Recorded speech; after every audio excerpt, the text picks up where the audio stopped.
Hidden Gems, episode 66. Spiel the Jahres Losers, 2011 edition. Welcome to Hidden Gems, a board game podcast where we review unusual, forgotten, and underappreciated board games. We're your hosts. My name is Chris. I'm Jason. And I'm Cameron. Thanks for listening to our show. Yeah, welcome back, everybody. Yeah. You all right over there? Yeah. Cameron just had a huge coughing fit. I'm still working on it, but it's fine. Everything's fine. Between the asthma and choking on your pebble ice over there. Yeah, it's been a rough upper respiratory hour. You distracted from my Order 66 joke. Did y'all even get that? Nope. I had no idea what you were doing. What? Nope. Y'all aren't Star Wars people?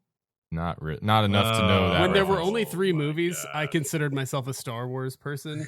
Now that there are 9 movies, 27,000 shows, and 16 Lego movies, and 14 Lego movies, It Star has Wars got a little video bit. games. Yeah, it's gotten a little crazy. All right. Well, I won't waste the time explaining it to you, but let's just put it this way. If you know, you know. So I'm sure the people out there appreciated it. Somebody did. I'm sure somebody did.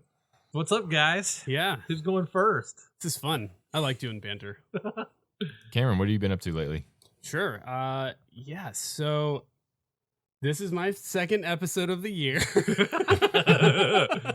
Jason and I weren't going to say anything about it. Yeah. I know. You did. Yeah. I know, and I appreciate it. I feel the love. Yeah. So glad to be back. I'm gonna I actually wrote these down in the opposite order that I'm gonna talk about them. So most recently, my 10th video is coming out on my YouTube channel here pretty soon. I'm in the process of editing it. I'm really excited about it. I made a beautiful piece. If you like watching people make woodworking videos, you can check it out. Sturdy Bones Woodworking on YouTube. So that's been a really fun thing to work on recently. In terms of fun, obviously, I have 2 beautiful, very tiny kids. Very young. And I love them so much at all hours of the day. Especially at 4:30 in the morning. Yeah. So that's being a dad is one of the greatest privileges of my life. So I've been enjoying that. My daughter is almost a year old. My son is almost 3 now. That's crazy. Wild. Yeah. September is our birthday month for both of them. Mm-hmm. And I got to go on this amazing trip earlier this year to go fishing in Montana. Oh, that's Oh, right. man. Yeah. If you don't know, I've always wanted to do that. yeah, if you don't know, Montana is a really popular destination location for fly fishing. Yep. They've got some of the best river fisheries Montana, in the Colorado. country easily. Yeah. Yeah. And it's this the southwest corner of Montana is just covered in these streams. Mm-hmm. And they're all branch off. If you look at the map, it's just everywhere in that region. And I had actually never been fly fishing before. My older brother is really into it, and he's been doing what you can do in North Carolina. We don't have quite the same bodies of water. Very difficult to fly fish in North Carolina. I'll just interject briefly Sure, yeah, here go since for I have it. this experience. I grew up in Western North Carolina in the mountains, and I've done a lot of trout fishing and stream fishing, but because the way North Carolina is, there's a lot of overhang and trees and limbs that hang over the streams and the creeks. And unless you're in a really wide one that you can wade, it's very hard to fly fish in North Carolina. Nearly impossible. Right. Unless Especially if really you're on dry flies. And right. The water's not necessarily as deep. Whereas like in these rivers, and I just learned all this stuff. Like we were out there for a week, which was incredible. Yeah. Just my older brother and I, it's kind of one of those like redeemed things where like, literally until we were adults, like we weren't great friends. And then we got to be adults and started having kids and relating on so many other subjects. And now we like really look forward to spending time together, which is pretty cool. And we were like just driving all over this area. We were kind of like plopped ourselves in the middle at an Airbnb, and we like drove 2 hours this way and 2 hours that way, because we just wanted to hit like as many of the major streams out there, river systems out there, and experience it. And we did guided trips. Yeah. Kind of have to. Which I'm so glad that we did, because not only did those guys absolutely just crush it in terms of knowing what they're doing, and they're on top of it, like navigating the river. I didn't realize how much we did a thing called drift boat fishing, and you're in like a dinghy, like that's right. And the common person would call it a dinghy. It's a rowboat. Yeah. And it's got like a little thing to lean on at the front and the back. And you're just like you're just throwing your rig out over the side of the boat and waiting for the bobber to go into the water. It's like the least maybe skill required for fly fishing because you're not like having to, manage your line overhead and all this other stuff. But man, we caught so many fish, like so many. I mean, I'm actually in the process of in my, in all my free time of putting together like a video because we just had so many pictures and so many amazing fish. And then 2 of the days that we didn't do guided trips, we had become such good buddies with our guides that we were like, hey, we're gonna go wade fish like on our own. Where should we go? And they basically like got out the maps and were like sending us screenshots of like, go here, use this rig, use these flies.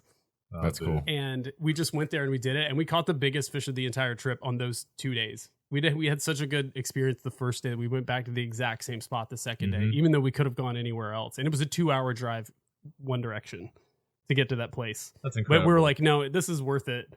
And yeah, it was a blast. So let me ask you, when you were out there, did you ever run into any other people that were like fishing the same stream as you? Yeah, but I think probably mostly because when you're doing guided trips, it's like the touristy way to do fly fishing in Montana. And so like literally you get there and the guides are all talking to each other because they all know each other. They see each other every single day. The other places that we went, they were just like really popular public access places because those spots have reputations for like the fish are big there. Right. And they were. I mean, we were catching, so to put this into perspective, like a big fish, like a trout in North Carolina is probably like 18 inches.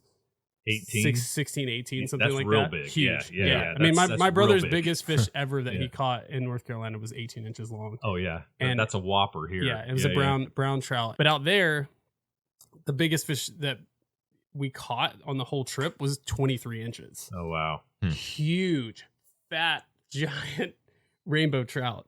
And these fish were aggressive. They were jumping out of the water. Like for someone who's never done this anymore, and I'm sitting there fiddling with the fishing line, like trying to work out how to fish. Cause I'm used to, I'm from North Carolina. I'm from the coast and we do spin fishing. Yep. Typical what you think of with fishing. And so I was learning as I was fishing. But I managed to catch a lot of fish. It was just an incredible experience. Like we were, on our way home and we're like, so we're going to like try to do this next year? Like, could we do this more? Dude, so that was awesome. And so my last one that I wanted to talk about is, I did 3. It's been a while. You're loud, And this one, I don't have a ton to say about it other than I think it's interesting. This is a video game. It's called Arise. Okay. So my like habit with gaming nowadays is like I know I'm not gonna be able to get super invested in it, so I just kind of do something I can just pick up that's light, especially stuff that I can play in front of my kids. Right. And this game, it's one of these like journey type games where you're just a guy and they don't tell you anything. There's no English in the whole thing. They're not narrating. They're not dictating to you. You pick up the story from what you see and what you experience and like imagery and stuff like that. The most explicit storytelling method that they use is there's only one power up that you can catch in the game, if you call it a power up, and it's essentially these memories, right? And they catalog all the memories, and all a memory is, it's not a video, it's just a picture. Okay. And so you're piecing together, and this I don't think this is a spoiler, it happens in the first 2 seconds of the game and probably in the trailer. You see basically the guy that that you're going to be playing as on a funeral pyre. Okay. And it's kind of, I guess if I describe it as anything, it would be maybe like Nordic ish. And he wakes up and he gets up and you start playing the game and you're in this basically like, I would call it a snowy region that looks like kind of a morning, a dawn appearance. Yeah. And way off in the sunset, there's like a sparkly thing. And so you can tell that you're progressing toward that.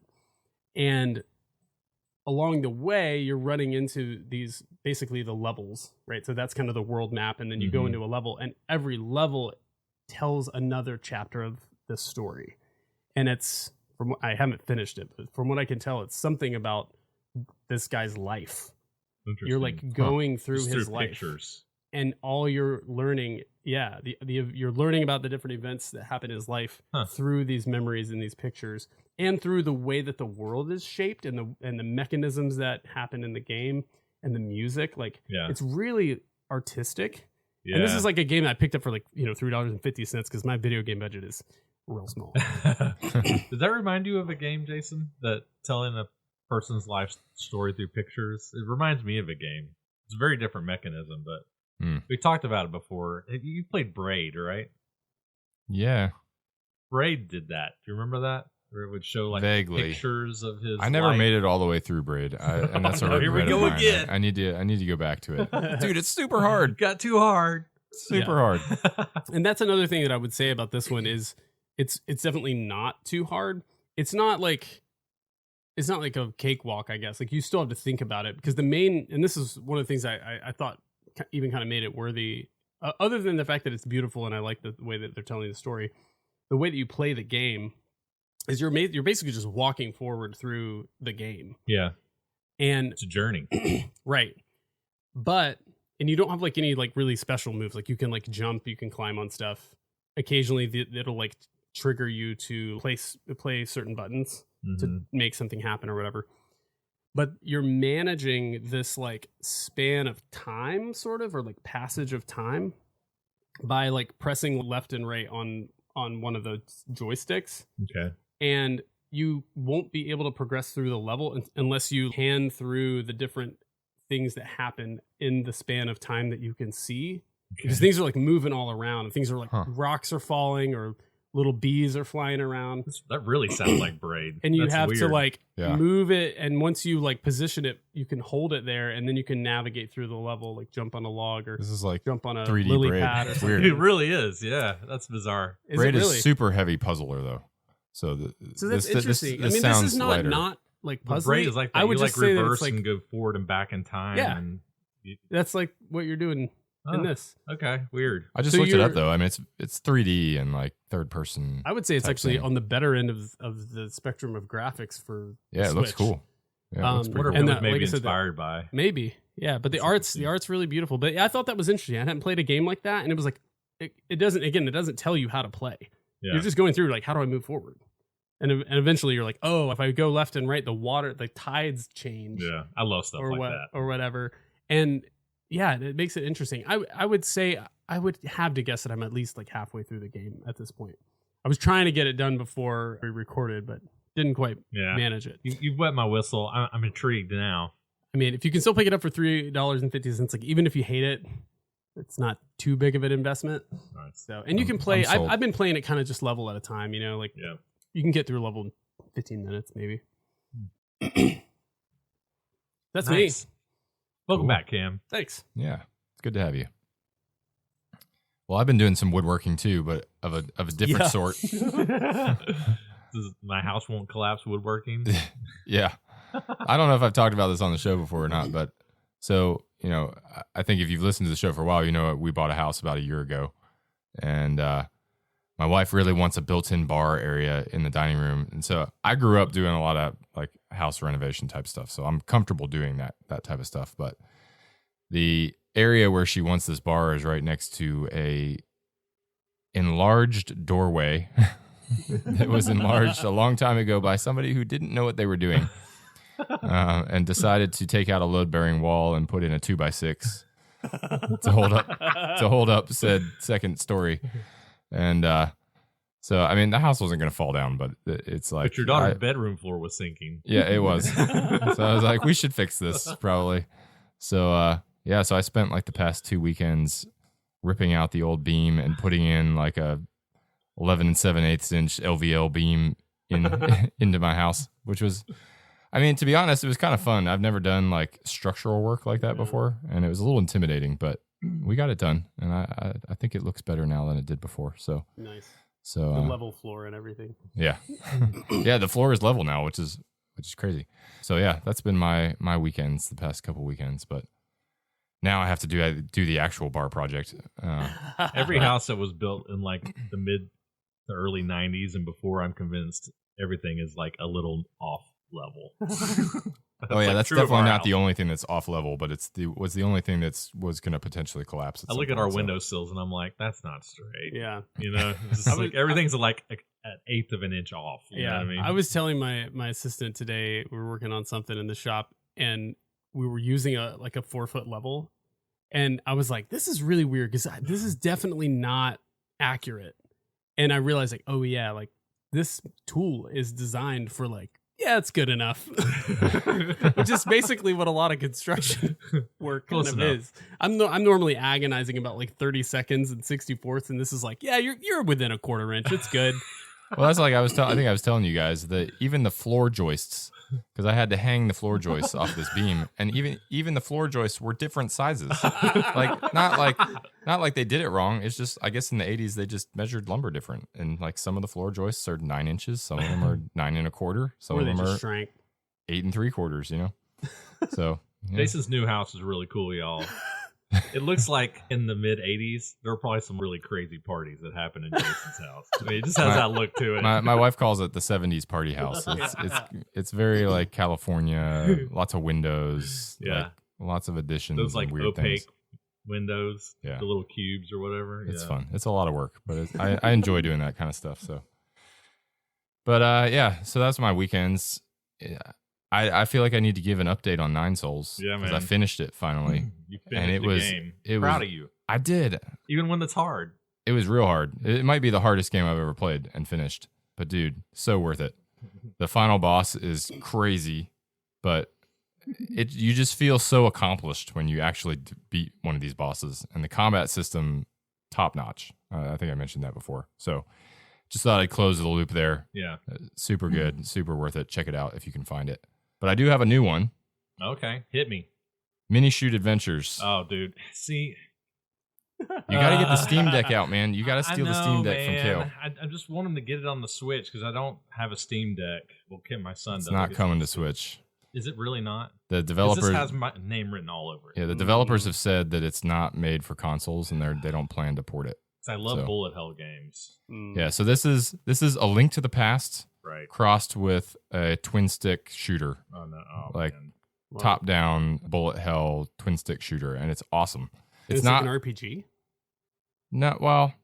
I mean, it's like Metroidvania ish, I guess. Getting upgrades and unlocking, getting better guns and stuff. But you're this little ship, and you're flying around this made up land, going into dungeons and stuff. Like there's dungeons just like in Link to the Past, and you fight the bosses and stuff. It's very cool, and the way that it's done, it's super super smooth. Like the graphics aren't super sophisticated, but they're good enough.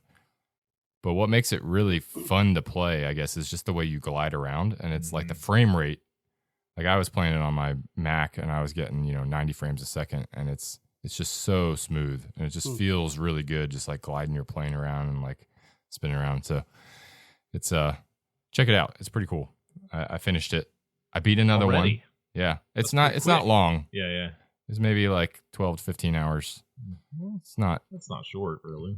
Yeah, but a lot of games these days, if you can get 5 to 8 out of it, it's been pretty good. Yeah. So I'm not a super fast game player, but yeah, it was a good one. So check that out too. Maybe one day. All right, for me, I got a couple quick things. So first, I wanted to do something a little fun and different and give a shout out to one of our Discord listeners. So we mentioned on the podcast a lot that we have a pretty active Discord community, which I value, and it's a lot of fun, especially when a new episode drops. The chatter kind of spikes a little bit.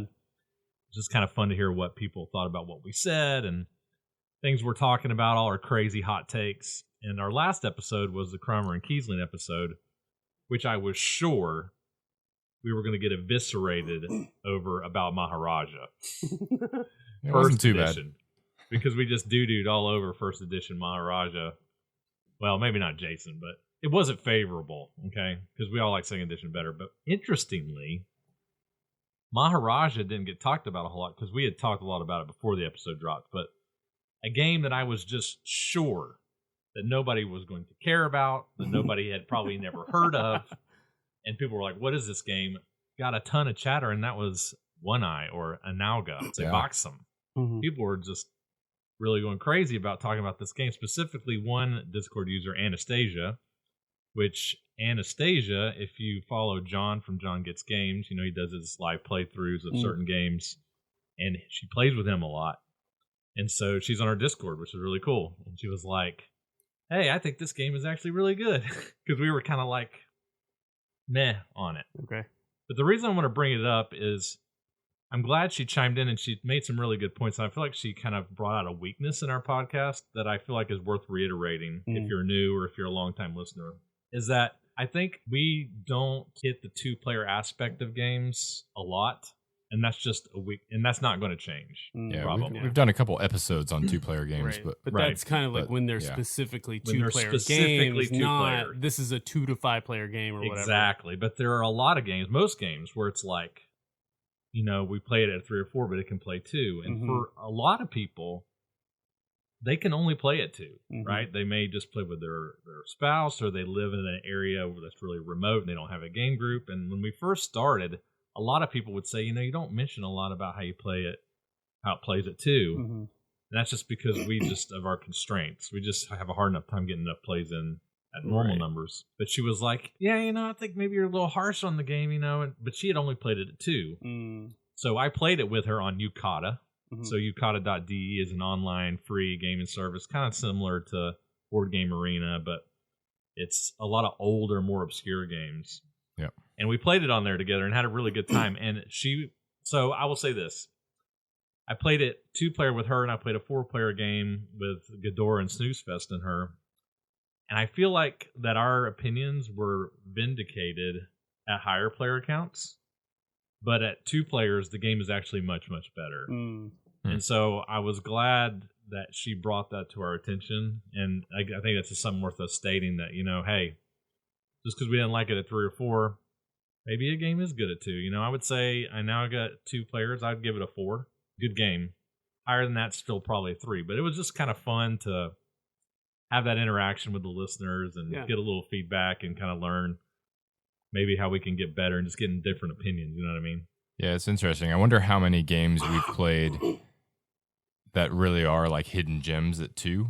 But we just don't play them ever at 2. Yeah. We just totally missed it. Because games take on a completely different aspect when you play them 2 players, especially ones that are not specifically built for 2 players. Absolutely. What's funny too is that I think that this concern, it might actually be, I think that we may go into a lot of games and we go, we just assume that it would be worse, like way worse at 2, right?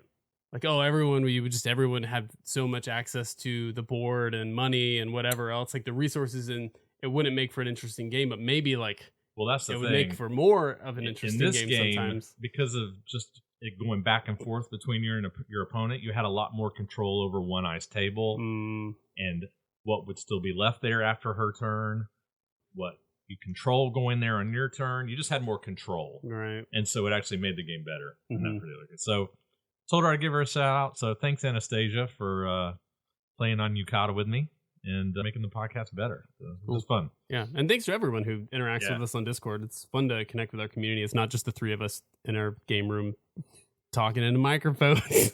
Playing weird games. Yeah. So yeah, that was neat. So the other thing I'll mention real quick, don't have any video games to report right now. I'm going to talk about a book, graphic novel I read recently that I really enjoyed, actually. It's called Catwoman, Lonely City. I actually have it right here. Ooh. Not very, it's a nice cover. Nice. Not very long, yeah. So this is by Cliff Chang. And I think one of the coolest things about this book that I think is worth mentioning, if you're not into comics or graphic novels, you may not know this, but a lot of people go into the work of a comic. Most people think about, there's the writer and then there's the artist, but there's also the colorist or the inkers. There's even letterers, people that their job is just to put the letters in the bubbles, right? They all know the same font. What's that? You would be surprised. I actually read lettering is like, there's an art to that apparently. But in this particular book, Cliff Chang did everything. Oh, wow. He's the writer, the artist, the colorist, the letterer. He did everything. Okay. And the story behind this is, so obviously it's Catwoman, so it's Batman's story. So what happens is that in this alternate reality, this version of Batman dies. So there's this event that happens in Gotham City called Fool's Night. where Batman and a lot of members of the Bat family get offed in gruesome fashion. And Catwoman is discovered with Batman, and the authorities think that Catwoman killed Batman. And so they apprehend her, and they put her in Blackgate, which is like another prison in that universe. And she's in prison, and she gets released in like her 50s, right? So she gets out of prison, and she goes to back into Gotham City, and everything is different. There are no more vigilantes. Basically, vigilante justice is outlawed. So there's none of that anymore. And Two-Face, Harvey Dent, has reformed himself, and he's the mayor of Gotham City. And he's kind of set up this kind of like martial law police state, where everybody's kind of kept in line by the authority of the police. So she's trying to like figure out how she fits in this new Gotham City, which she doesn't feel a part of at all, because it's so different from what she was used to, right?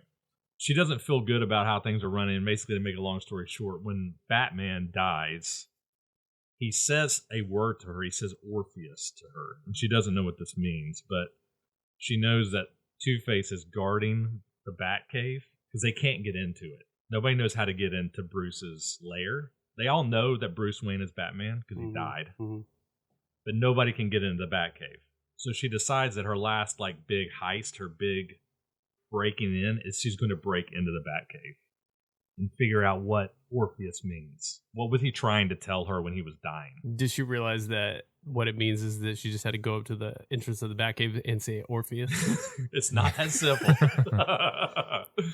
But yeah, it's super cool. That's all I'll probably say about it. I'll just mention one other thing. I think the reason I like it so much is as I'm getting older, I feel like I've said this on the podcast before, I find myself kind of enjoying these stories where characters are kind of exiting their prime and kind of figuring out like how they fit in anymore. Because I kind of feel that way sometimes. You know what I mean? Like, because all you like now is the old crappy games right, covered in dust in the back corners of game stores and not the new stuff. Well, I think about myself like, you know, you're just not as strong as you used to be. You're not as athletic as you used to be. You're not as sharp as you used to be. And like, she's experiencing this. She's trying to run around and do what she used to, and she's having a hard time. And she finds a couple of old characters who are also in kind of a similar boat. And so there's this whole section in the story where they're trying to get back into shape. Geriatric vigilantes. It's actually really funny in a way, just seeing them trying to get back into crime shape to break into the Batcave. But it's just really good. I highly recommend it. Super short, really inexpensive, but it's like a really fun read. I highly recommend it. Cool. Nice. Yeah, Catwoman, Lonely City. I have a comic book noob licensing question. Yeah. So, like, Batman is a huge franchise. Like, who owns the ability to write Batman stories? Anybody, like, can anybody that DC do it? Allows. Okay. Yeah, so as long as it's allowed by DC. So this Catwoman Lonely City is actually under DC's Black Label, which Black Label is kind of like the more mature versions of DC, but because it's under that DC label. More mature, like older, aged Catwoman and stuff. I mean... Geriatric Catwoman. Not getting your jokes tonight. Yeah. No, just like... That's all right. It's part of the aging process. More adult storylines, I guess, and that doesn't necessarily mean like mature and appropriate. It just means like it's not like bang, pow. You know, it's just more like some of it is just more aggressive. It's more thoughtful, I guess. I don't know. But yeah. About to be put down at the vet, Catwoman. I mean, seriously. You're not too far off. But anyway, yeah, you should check it out. Check it out. It's pretty good. All right. It's enough banter. We banter for a while. Well, wait. We got a cocktail. I know. Cameron. That's almost gone now. Oh, yeah. You want to hear about the cocktail? What'd you make us? Yeah, guess who's making the cocktail now? All right. This is. I'm gonna. Yeah, you got to do everything this episode because you've been gone for so long. Yeah. That's You're right. editing too, by the way. Catch up on my podcast chores. All right, so this is a bitter Mai Tai. Yeah. I was inspired to make this drink because we are going to be reviewing a game about spending some time having fun in the sun. And I was maybe a little bitter about it. Well, the bitter is just because I like stuff that's bitter. But you make your own bitters. But the Mai Tai is I just thought it sounded a little like a tiki drink. Mm-hmm. So a bitter Mai Tai is composed of 1.5 ounces of Campari, 3/4 ounces black rum, a 1/2 ounce Pierre Ferrand Curacao, dry Curacao, Okay. an ounce of fresh lime juice, and 3/4 ounces of orgeat. And I went off script because I do like bitters, and I added 2 dashes of orange bitters and 2 dashes of my homemade burnt cedar, charred cedar. Charred cedar, That's okay. it. Yeah, charred cedar, just a little bit because that one's really strong. You would like just taste like carbon if I put too much of that one in there. Yeah, Nice. there you go. It's good. It's Yeah. tasty. Thank you. Real good. And it's garnished with fresh spearmint. Very nice. Appreciate you giving me a break tonight, man. Very good. Absolutely, it was fun. All right. So if you've been listening to the podcast for a while, you know this is a series we've been doing. This is our 4th one, I think, now. And these are pretty fun, I think. I enjoy doing these. This is our Spiel losers from the year 2011. Okay. So what I'm going to do real quickly here is I'm going to go through all the games that were nominated or recommended, which for this particular year, there were quite a few. It varies from year to year, but in this particular year, there were quite a few. So we'll go through the nominated games first, okay? And I'll just kind of briefly give you an idea about how they work. So first one is the game that won, and that's Quirkle. It is 999 on BGG. Wow. Just inside the Just 1,000. under the limit. Basically, Quirkle is Scrabble, but not with letters, with shapes and colors. And you're basically trying to create rows and columns, shapes and colors, and certain chains to score points, basically. It's an on-the-table kind of a game. Mm-hmm. Second nominated game, Forbidden Island, 935 on BGG. This is a pretty well-known cooperative game in the vein of Pandemic, where you're playing cards to obtain treasures, and then you're trying to escape the island before it floods and sinks and kills you. Third nominated game was a Saira, ranked 1,519, and we just reviewed this game on the Cromer and Kiesling episode. This is the one where it's worker placement with cards, different colors, and you're building towers of different heights. You're kind of competing with your opponents for majorities. Vastly different complexity levels from the other two. Well, so I'm Surprising. glad you brought that up, because this is the first year where the Kinderspiel did not exist. So now okay. you know how they break it up into the Spiel and the Kinderspiel, with the Kinderspiel for the heavier, more complex games. And there are a couple of games I'm getting ready to mention where you're like, that's a Spiel game? Well, yeah, because there was no Kinderspiel at this time. Okay. Next game is Blockers, also known as Uptown. That's ranked 2,525. We reviewed this in episode 32. If you want to hear our thoughts on that, this is where you're tile playing game where you're trying to create these big blobs of tiles on the board, basically. And you're blocking your opponents through tile placement. Freeze, ranked 10,039. We played this game. I thought about reviewing it, but I think we'll save our thoughts until the end of the episode. But basically, it's an improv comedy game where you and 3 other players will act out a scene like you're like at the bank or at a school, and then you're trying to play a role, basically. If you want to hear more, listen at the end of the episode. I'll re-explain it, and we'll give our thoughts on it. It's interesting. Next game, the Castles of Burgundy, ranked 16 on BGG. Oh, wow. I think most people know what the Castles of Burgundy is, a famous Stefan Feld game. If you don't, go play it. Just go play it, exactly. What are you doing? Ghost Blitz, ranked 1,378. Oh, wow. This is a speed dexterity game for young people. Oh, Lord. Who have elastic minds. Yeah. Seriously. Which is not me. Basically, the idea, we played this with Either Jason's that or they're kids. It's genetically hilarious. related to Jason. Except for Jason. Jason's 10-year-old kids were kicking our ass. So basically, what this game is there are 5 items in the middle of the table, and then a card gets flipped over, and it has 2 of the items pictured on it.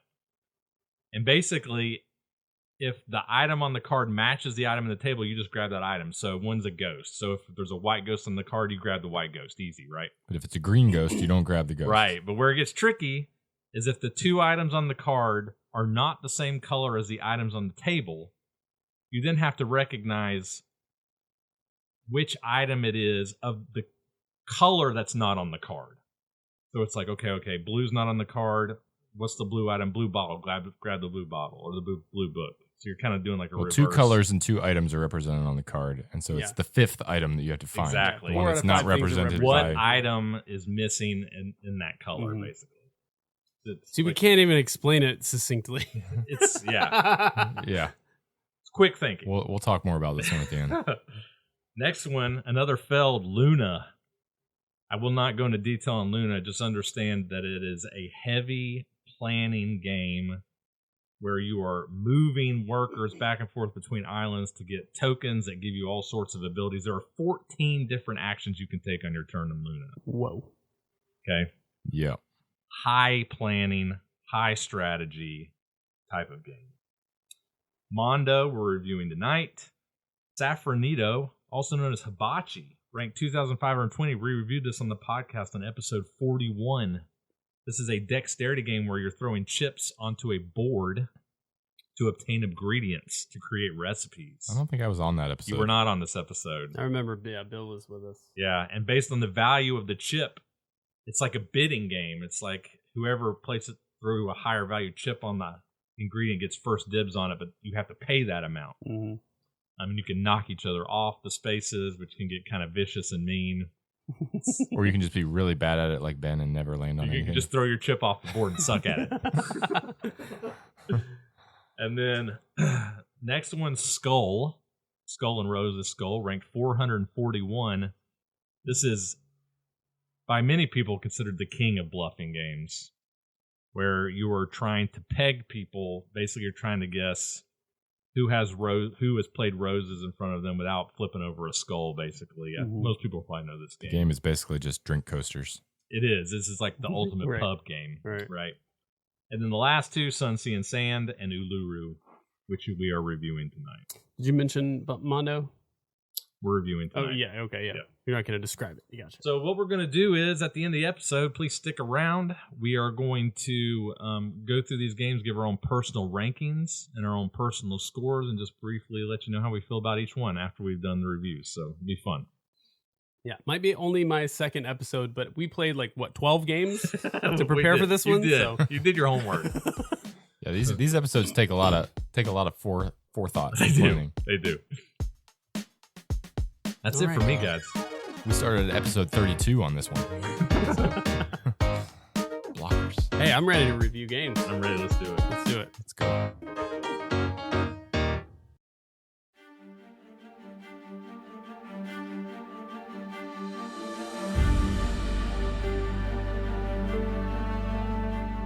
Every player fashions his own world full of exotic animals and a variety of landscapes with the help of tiles and a board.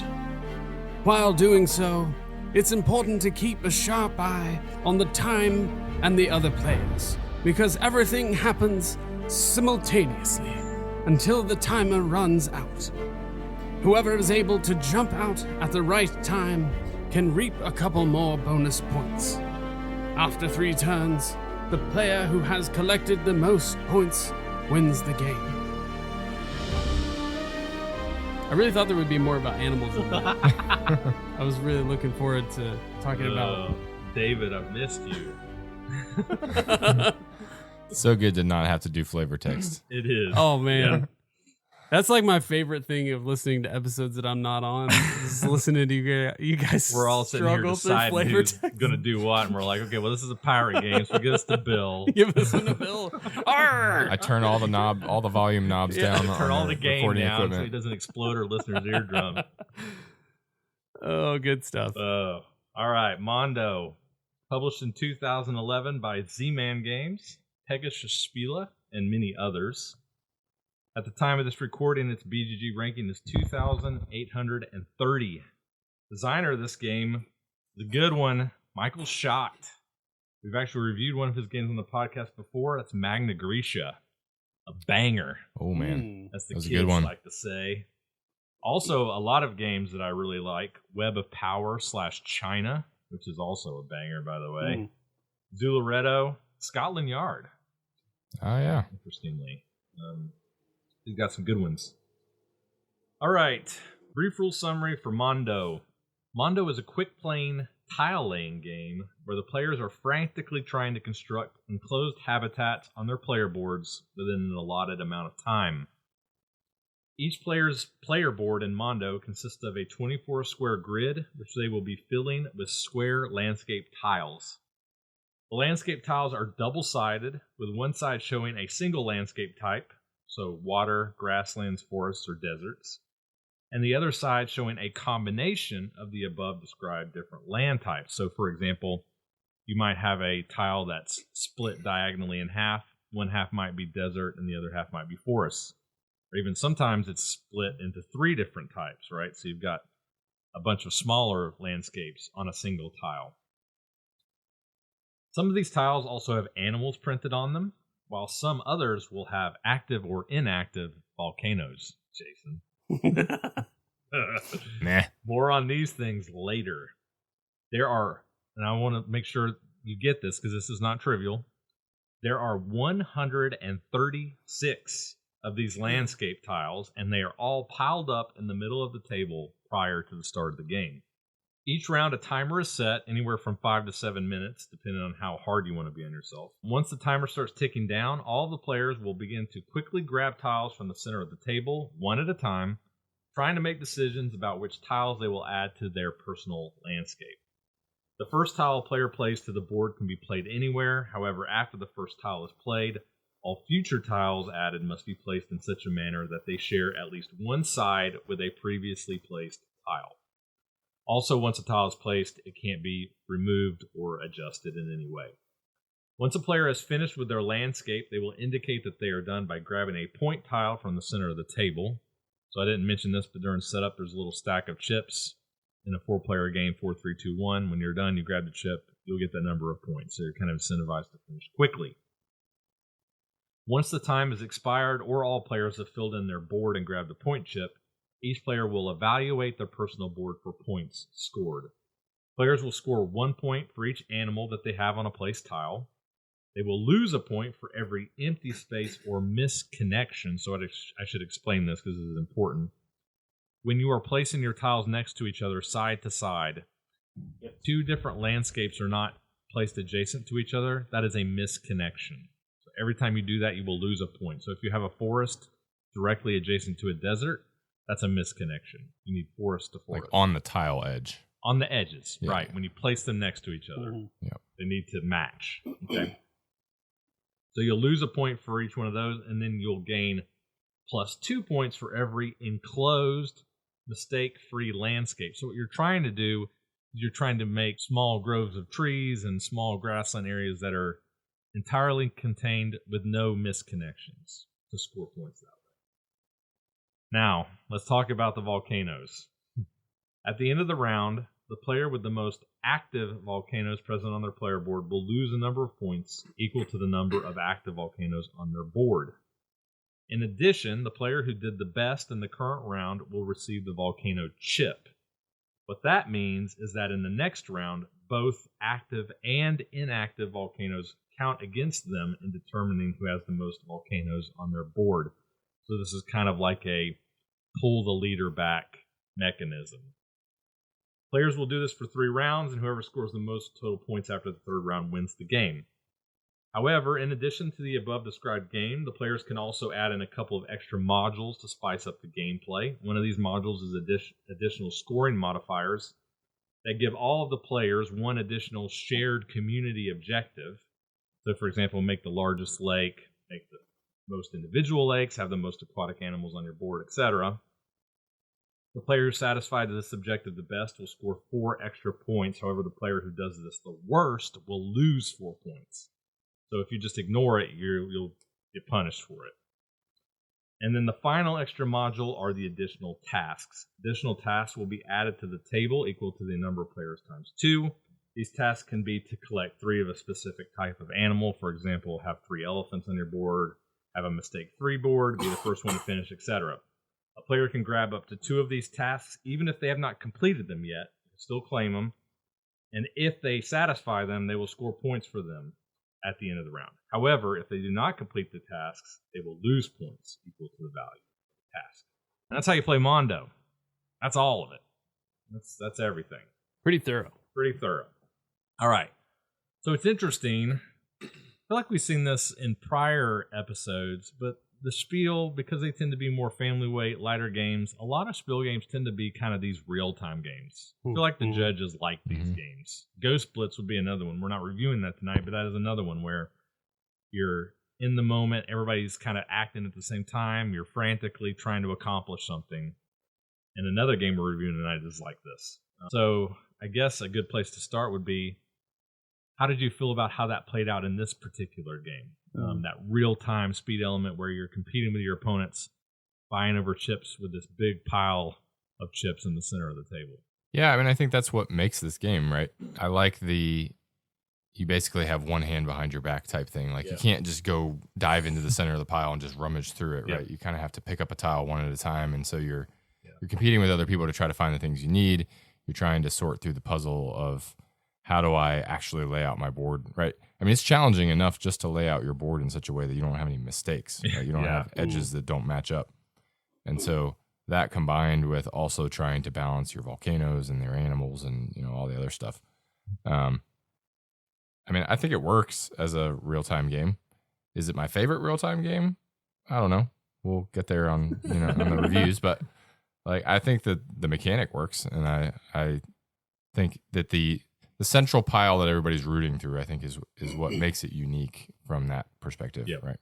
Usually real time, it's like you have your own thing, you have your own stuff, and it's like, put all your stuff in order. Right.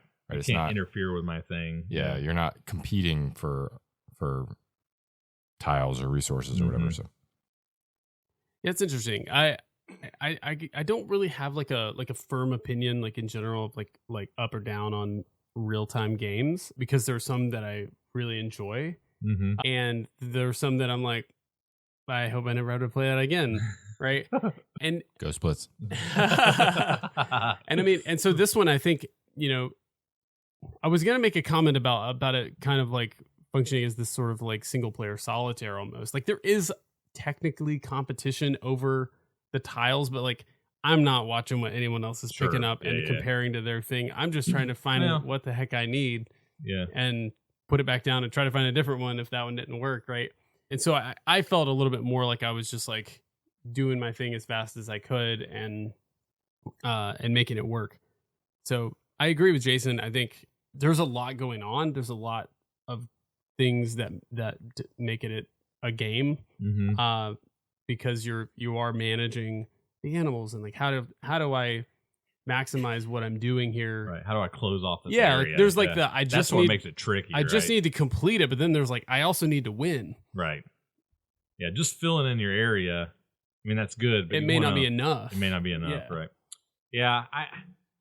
I think one of the reasons this game works is because of the sheer number of tiles in the middle of the board. Again, I'll just reiterate, 136 tiles, which are double-sided. Yeah. Okay.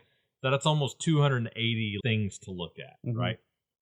So 5 minutes, which is what we played at, may seem like a lot of time, and it is pretty long for a real-time game, but if you're fishing through this pile looking for the perfect tile every time, you just can't do that, right? Yeah. And so you're kind of quickly fishing through, and you're like, okay, is this good enough? Can I make this work? Can I work with this, right? So I kind of enjoyed that flood of options. The temptation to throw the tile down and continue to look is there, right? Because you're like, I could probably find something better. Yeah. But will I find something better? And then will I wish I had that tile that I had before? And now am I looking for that again, right? There are just so many tiles out there, right? So I liked that option, or I like that part of it. I will say, too, I did like the double-sided nature because one side is always solid. Right. Yep. So you can almost always make that work, right? But the thing about the solid tiles is you really want to create those small enclosed areas. And if you're just adding solid tiles, you're not doing that. You're making huge, big areas of all the same thing, which might be good if you're trying to finish. Yeah. But like Cameron, like you were just saying, you want to score points. Yeah. Right? So there's a balance there that I thought was interesting. Yeah, I was going to mention that if you didn't, that tension of how big is okay to make this area, but if I try to make it smaller, am I going to run out of time, or am I going to end up not finding that like the tile that I need is just not going to be there. Right. The other thing I'll say is that the times that I actually made small enclosed areas was like the times that I just happened to pick one up and like, oh, that would close it. Oh, that would close it. Oh, look, 4 tiles, and I enclosed a space. And then I proceeded to like not finish anything else or score many points on anywhere else. But I got that one area closed. That's right. Scoring that. Yeah, it almost felt like this game, and I will compare this when we get to it to the other game that's real time that we talk about. It almost felt like this game is a little bit like Push Your Luck in a way. Mm-hmm. You're not solving a puzzle so much as you are trying to see how long can I go trying to find what I maybe want versus, and like push my luck in that way versus taking the things that are going to actually complete my board. Right. And so it's a little more frantic in that respect, in that you're just trying to like figure out how far do I push my luck based on the amount of time that I've got left. Yeah. It's interesting. With a 5-minute time limit, there was one night where we played this where I actually didn't play because I had played it before and Ken was here and I wanted him to play it, and I was kind of watching y'all. How frazzled people were getting. Bro, I mean, it was never not frazzled. Just in a complete mess, you know? And then you're like, 5 minutes, that should be plenty of time, you know? But, I mean, most people were coming right down to the wire because of that reason, right? It's like, am I going to try to search for this perfect tile? And there were a couple of times, you know, I love Bill. But I had to calm Bill down. I was like, Bill? So I was sitting next to him. I was like, just take a breath. You can use that tile. You can put that one right there. It was just kind of fun watching everybody's like emotional trajectory as we played this game. Because it was a little different for everybody. But yeah, this game can be anxiety producing. Well, sure. You know, what is interesting, and I think what differentiates it from other real-time games is the timeline of play at like in terms of active play under time is really long in this one versus other games. I feel like other games that we've played that are real time, it's like max like a minute, 30 seconds, something like that. And it's real snappy and quick. And so the stress rises for the 30 seconds or the minute. And then it's like, okay, and there's a release. Yeah. Oh man. Okay. It's like this prolonged is like anxiety. 5 minutes, and the whole time you're sitting there going, everyone else is doing better than me. So I feel like, and this is not to toot my own horn in any way, but it's just kind of like my MO, kind of how I always operate, like emotionless and, you know, just get things done. But like, I feel like even in the first round of this, I was like, all right, methodical, you know, get it done, finish it out. And that's where I feel like we have to talk about the volcanoes. Yeah. Okay. You did a good job completing your board. All right, because I finished my board and I did well the first round. You did. And then I got the volcano tile. And I think I hate this thing. Right? So if it wasn't clear in the rules, Chris explained that there's volcanoes, there's active volcanoes and inactive volcanoes on some of the tiles. And at the end of the round, whoever has the most active volcanoes, inactives don't hurt you unless you're me. The most active volcanoes, you get minus points of every active volcano that you have. You have to be thinking about whether you want to play that tile on your board or not. Yeah. Even if it's perfect in every other way. Yeah. But if you're the winner in a round, you get saddled with this tile that makes your inactive volcanoes also count negative towards you. Yeah, that's tough. Which, because I did well in the first round, meant I had it for the rest of the game. Yeah. Because I was doing all right. Again, I don't say that to my own horn. I say that because it was painful. I lost the game because of it. I didn't win. Oh, I'm pretty sure that game. I'm pretty sure I didn't win. You won by like 2. Well, maybe I did. It was real close, though. Okay, fine. But still. It made sure that it was real close. Yeah. And I don't know. I don't know how I feel about that. I feel like the volcano thing, maybe if it was like a standard number of points that you lost or something, but it's like you lose a point for every single one you have. So gotta stay away from those volcanoes. No, that's what I'm saying. So here's my take on it. I guess that's the point, right? But it felt overly punishing for what it was. I agree with you partially, and I disagree with you partially. I like the active volcano thing because this is one of the few things where I actually do kind of look around and kind of see where I'm at. How many can I afford? Yeah, like how many volcanoes do people have, right? Yeah. You know, if I keep, because a lot of these volcano tiles are pretty good tiles, right? So it's like, you got to weigh it, right? Is it worth it for me to add another one? Is it going to cost me? I don't mind that. I actually thought that introduced some interesting thought processes. I don't like the pull your leader back thing, where if you just happen to do the best in the round, now all these inactive tiles also, or inactive volcanoes, count against you. I agree. Like, it's pretty hard to, between inactive and active, to get your total below everyone else's active count. That like, really that's almost impossible. It really hamstrings you. And so I agree with you on that. I don't mind the active thing. I think that being punished for doing well, I never like that.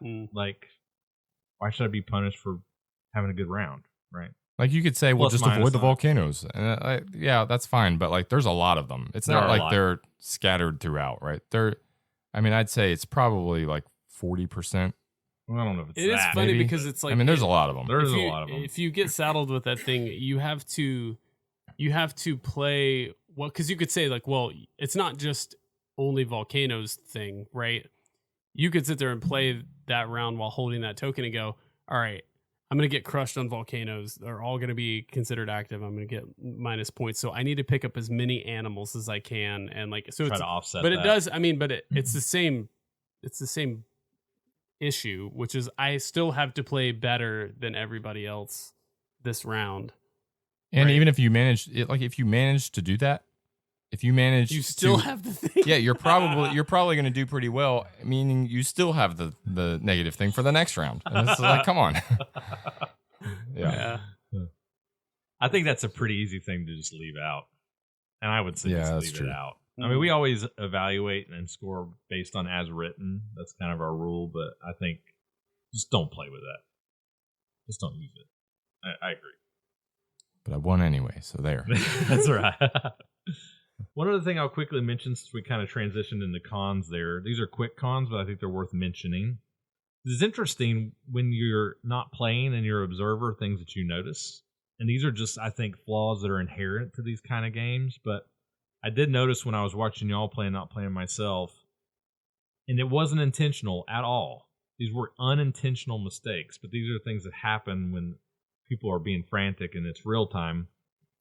You know, you're supposed to take chips one at a time, but you'll see a chip that you're like, I want this chip, but I can't place it right now. And so you'll kind of subconsciously kind of palm it in your hand. You're like holding on to it and you're looking for other things. People were doing that. You'll kind of set it back down in front of your board, you know, outside of the main pile, you know, because it's close to you. Things like that. You know, people were accidentally not placing adjacent to previously placed tiles. I did that a couple times. Unintentional.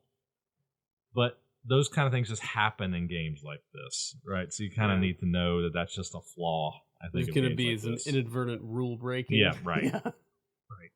Right. What about you, Cam? Anything else you observed or things you didn't like as much? I mean, in general, I don't like it when I'm supposed to be playing a game, but it makes me feel bad. Not in a like I'm losing sense, but in a like I'm stressed and like I just got done being stressed when I came here. I play games to de-stress. And now you've come to the wrong place. Yeah. So I think generally I struggle just personally with real-time games just because, I don't know, I'm not as competitive as everyone else. And so like a lot of times I'm like, well, I didn't do a good job. Oh, well, I'm just playing this game and stressing out and losing. Well, I will say your trajectory in that one game where I was watching, your first round was pretty bad because I think you were just a little overwhelmed. And it wasn't pretty bad. It was incredibly atrocious. Well, and you still had a little confusion about some of the 2 tiles down. some confusion about some of the rules. But once you kind of settled down and we reiterated some rules, you markedly improved. I'm pretty sure that like I think in the third everyone round, else was like, yeah, Kim, we're not even going to count your score. But in the you third would be in round, the I think you had either the best score or the second best score. I had a couple of rounds where I actually did complete it and got like the most animals or something like that. You scored really well, right? Yeah. So I think, you improved a lot once you're like kind of calmed, your nerves calmed a little bit. Yeah, fair enough. Yeah. All right. Jason, you want to start? Yeah, I can start. So, I mean, I complained about the volcanoes a lot. But I don't think this is a bad game. right? You can easily leave out any of these modules. We didn't really talk about the bonus tokens. I was kind of on the fence with those too. Some of them are really, really like high point values. Oh, for sure. Yeah, can't ignore them. Yeah. So I was on the fence about those too. I think this game accomplishes what it sets out to accomplish. It's a real-time game. It's frantic. It's crazy. Everybody everybody's fighting over the tiles in the center, whatever. I don't think it's going to be for everybody, like Cameron mentioned, right? This type of level of stress that comes with this type of game and just the frantic nature of it is not going to be for everybody. I don't personally have a thing against real-time games. I'm not good at all of them. I don't think I was particularly good at this one either. But I don't know. I mentioned earlier I was going to compare this with Uluru, the other game that we're going to talk about in real time. Without talking too much about that one yet, I have to say that I was between a 3 and a 4 on this one, but I think I'm going to tend to the 3 side of things. Okay. Not because I think it's a bad game, just because I think of real-time games that we've played, I don't know that this is one that I would come back to often. Okay. Like in my mind, for whatever reason, 9 Tiles Panic has stuck in my brain. Maybe it was because one of the earlier ones that we played that was real time, but I love that. 100. I love that game. Yeah. It's great, and it's similar in nature, right? You have your 9 tiles. You're trying to piece them together to meet the criteria, whatever. You're panicking. You're panicking the whole time. Yeah. And so I don't know, just in comparison to some of the other real-time games that we've played, this one just doesn't stand out to me. And so that's why I would give it a 3. I don't think it's a bad game. I would play it if people wanted to. Yeah. But yeah, it just kind of falls in the meh category for me. So cool. Cameron. So one of the things that I love about reviewing games on this show is that our rating system allows us to rate games subjectively. Yeah. Okay. So like we think about different categories of things, but like it's not like our ratings are like some composite score of like what we would score, appearance and like all these different things, right? Which means that we can just come and say, look, I just didn't like it. Based on my personality. Yeah. Like, because I think this is one of those games that like Jason said, it accomplishes what it sets out to accomplish, right? It's a real-time game. It has these different elements. I think from like a scoring perspective, like fine, everything. It's, it has a level of interest, right? But for me, is not what I'm like coming to play games for, and even it's not what I come to this genre to experience. So like the game that I would. And it's not a fair comparison because it's a completely different real-time game experience. But the other real-time game that I think about is Falling. Yeah. Oh, man. Which Gym special is insanely fun, It's right? So fun. if you're going to play a real-time game, like, and you've got a group of people, I would much rather play a game like that because it's, yes, everybody's going to do poorly. Yeah, it's hilarious. You are like frantic, but again, it's for a minute or so at a time. Yeah. And it's hilarious. Like this game, I'm sorry, like it's 5 minutes and then it's not hilarious. Like it's David Attenborough. You did look like you were having a root canal when we first started playing this the first time. I was struggling. And so what that means for me is that like, especially if I know that there are other games out there that offer a similar type of an experience, I'm probably going to gravitate. I'm probably like, why are we playing this? Like, wait, if you want to play real time, let's play Falling or let's play, one of these other ones. Cause that's the one that comes to mind, but there are others I'm sure that I could, point to, that I've enjoyed a lot more. So for me, this one, I couldn't even in good conscience give it a 3. I didn't feel meh about it. Like if I was walking up, if we were at our board game retreat and you guys were pulling this out and like, what are you guys playing? And you're like, we're going to play Mondo. I'd be like, cool. I'm going to go read or do something else and then that. So 2 then? It's going to be a big old fat 2 for me. Right. Fair enough. I love your candor. All right. So as I mentioned in the review, games like this, in particular, not all games like this, but a lot of games like this have these flaws of the unintentional cheating thing, right?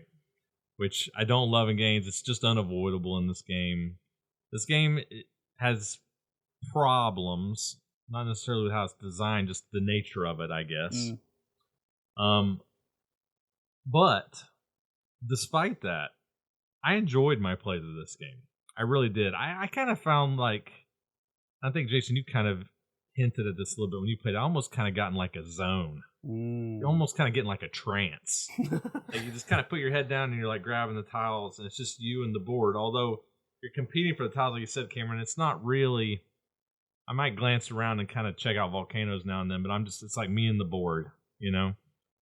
And I just found the puzzle of it engaging.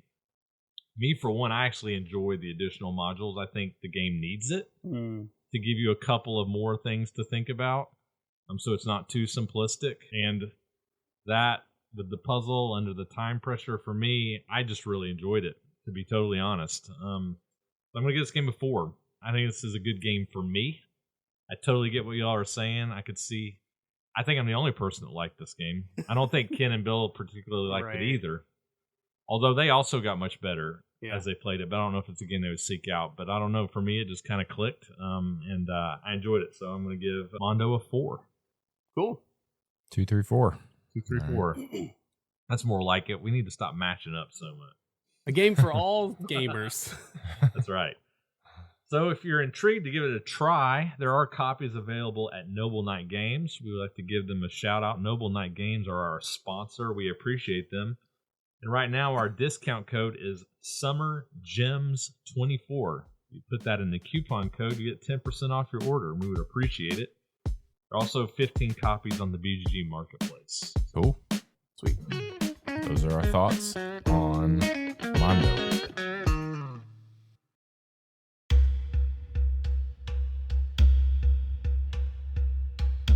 At night, while they sleep, the animals of Australia transform into dream birds and flutter in a wild dance around the sacred mountain at Uluru. Well, that causes a lot of hustle and bustle, because everyone has a special wish. Where, and above all, who do I want to end up next to? Now it's time for the players to pay attention. If the dream bird's wishes remain unfulfilled, they will receive negative points. As soon as the sun comes up, the score is settled, and the player with the fewest negative points wins. Uluru. Nice job. Thanks. I'm super glad I didn't have to attempt that on my own.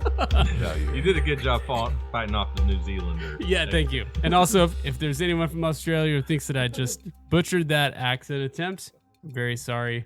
I thought it was funny. It was good. All right. Uluru, otherwise known as Pelican Cove. Yep. Published in 2013? 11. Well, yeah, Pelican Cove was 2011. Uluru is 2013. Yeah. So I didn't know which one to put down. Same game. Well, since we're doing Spiel 2011, I guess. Oh, yeah. Good point. So is this a 2011 game or a 2013 game? Yeah. I don't know. Pelican Cove is. It's the same game. They're the same exact They're game? the same game. Okay. All right. Published by Cosmos. Designed by... I'm not gonna do this one justice. Mm-hmm. I apologize in advance. Lauge Luchao? Should we look it up on the Google Lauga app that reads for Lukau? us? I think Lauga Lucha. Lauga Luca. Lukau. If you know, send us a voice recording. I apologize, on Mr. Designer Discord. of Uluru, for butchering your name. But I'm used to it because my name is Yanchuleff. That's right. All right. Currently ranked on BGG 3,132 or 7,292, depending on which version of this game you're looking at. All right. The rules to this game are pretty simple, so this should be pretty fast. In Uluru, players will be attempting, with limited time, this is a real-time game again, to place 8 differently colored birds onto their personal player board in such a way as to abide by a series of rules dictated by a random selection of cards. And that's pretty much the whole game, but I'll go into a little more detail. Each round, 8 dream cards are going to be drawn from a shuffled deck, and each is placed on a central board beneath a particular color of bird. And this indicates that bird's dream or wish for the round. A timer is flipped, and each player attempts to arrange their birds on their own personal player board to meet as many of the dreams as possible. So your personal player board is a tiny little rectangular board with a picture of Ayers Rock in the center of it and some circular spaces around it. And each of the 4 sides of the rock have a different number of spaces. So there's a side with 3 spaces, then 2 sides with 2 spaces, and 1 side with 1 space. So really all you're doing is you're filling in all these spaces with different colored birds. So what are these dreams and why are we trying to fulfill them? So a couple examples of these dream cards would be that perhaps the red bird wants to be next to the green bird. That's a pretty simple one, right? Or the red bird wants to share a corner with the green bird. Or the red bird wants to be across from the green bird. Or maybe the blue bird does not want to be next to or across from the yellow bird, right? So they get a little more complicated, but that's the general gist of it. But you have 8 of these that you're trying to balance. Sometimes it's the bird doesn't care. It doesn't matter where the bird goes. It wants to be anywhere. Once the time runs out, players will lose a point for each bird that they didn't place on their board and for each dream card that they did not fulfill properly. And then at the end of the entire deck of dream cards, which I think is 6 rounds. 8 rounds. At the end of 8 rounds, the least points at the end wins. So it's golf score. Yep. There are a couple variants here. There are a few extra dream cards that you can throw in if you want to make it a little more complicated, which we did. Such as red wants what green wants, or red wants the opposite of what green wants, right? Which is the real mind-bending one. There's also another advanced variant that we played one round of, where each bird gets 2 dream cards instead of 1, which was just absolute chaos. But yeah, that's basically the rules to Uluru. So, I mean, we talked about the real-time game aspect when we talked about Mondo. I feel like that's a good place to start here too.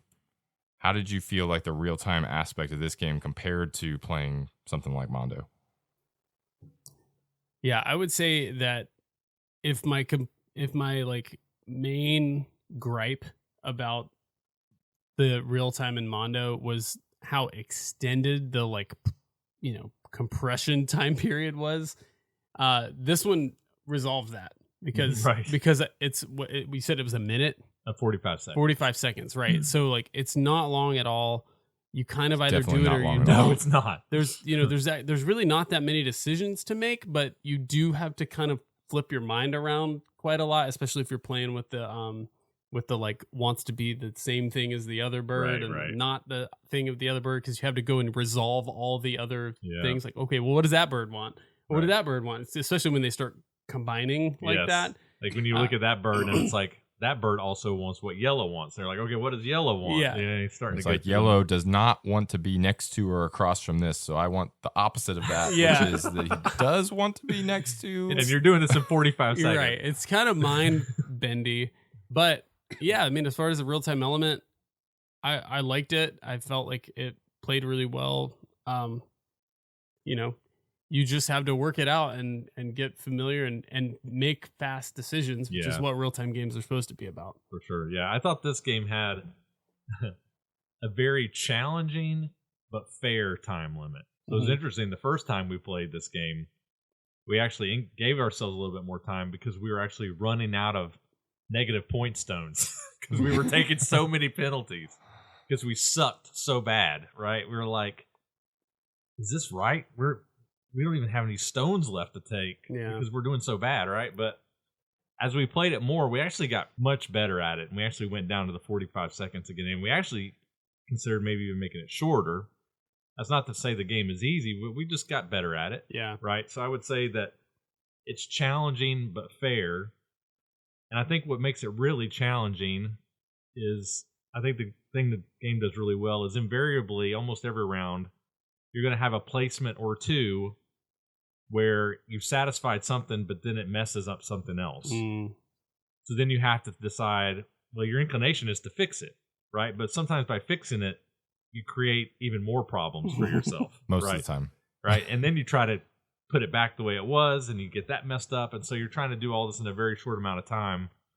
I just found that kind of craziness to be enjoyable personally for myself. I thought it was clever. Yeah, the editing process can be very perilous. Yeah. So I said in the earlier review I was going to compare this game to Mondo, and I feel like what stood out to me about this one was the puzzle nature of it, and how every time it's a different puzzle.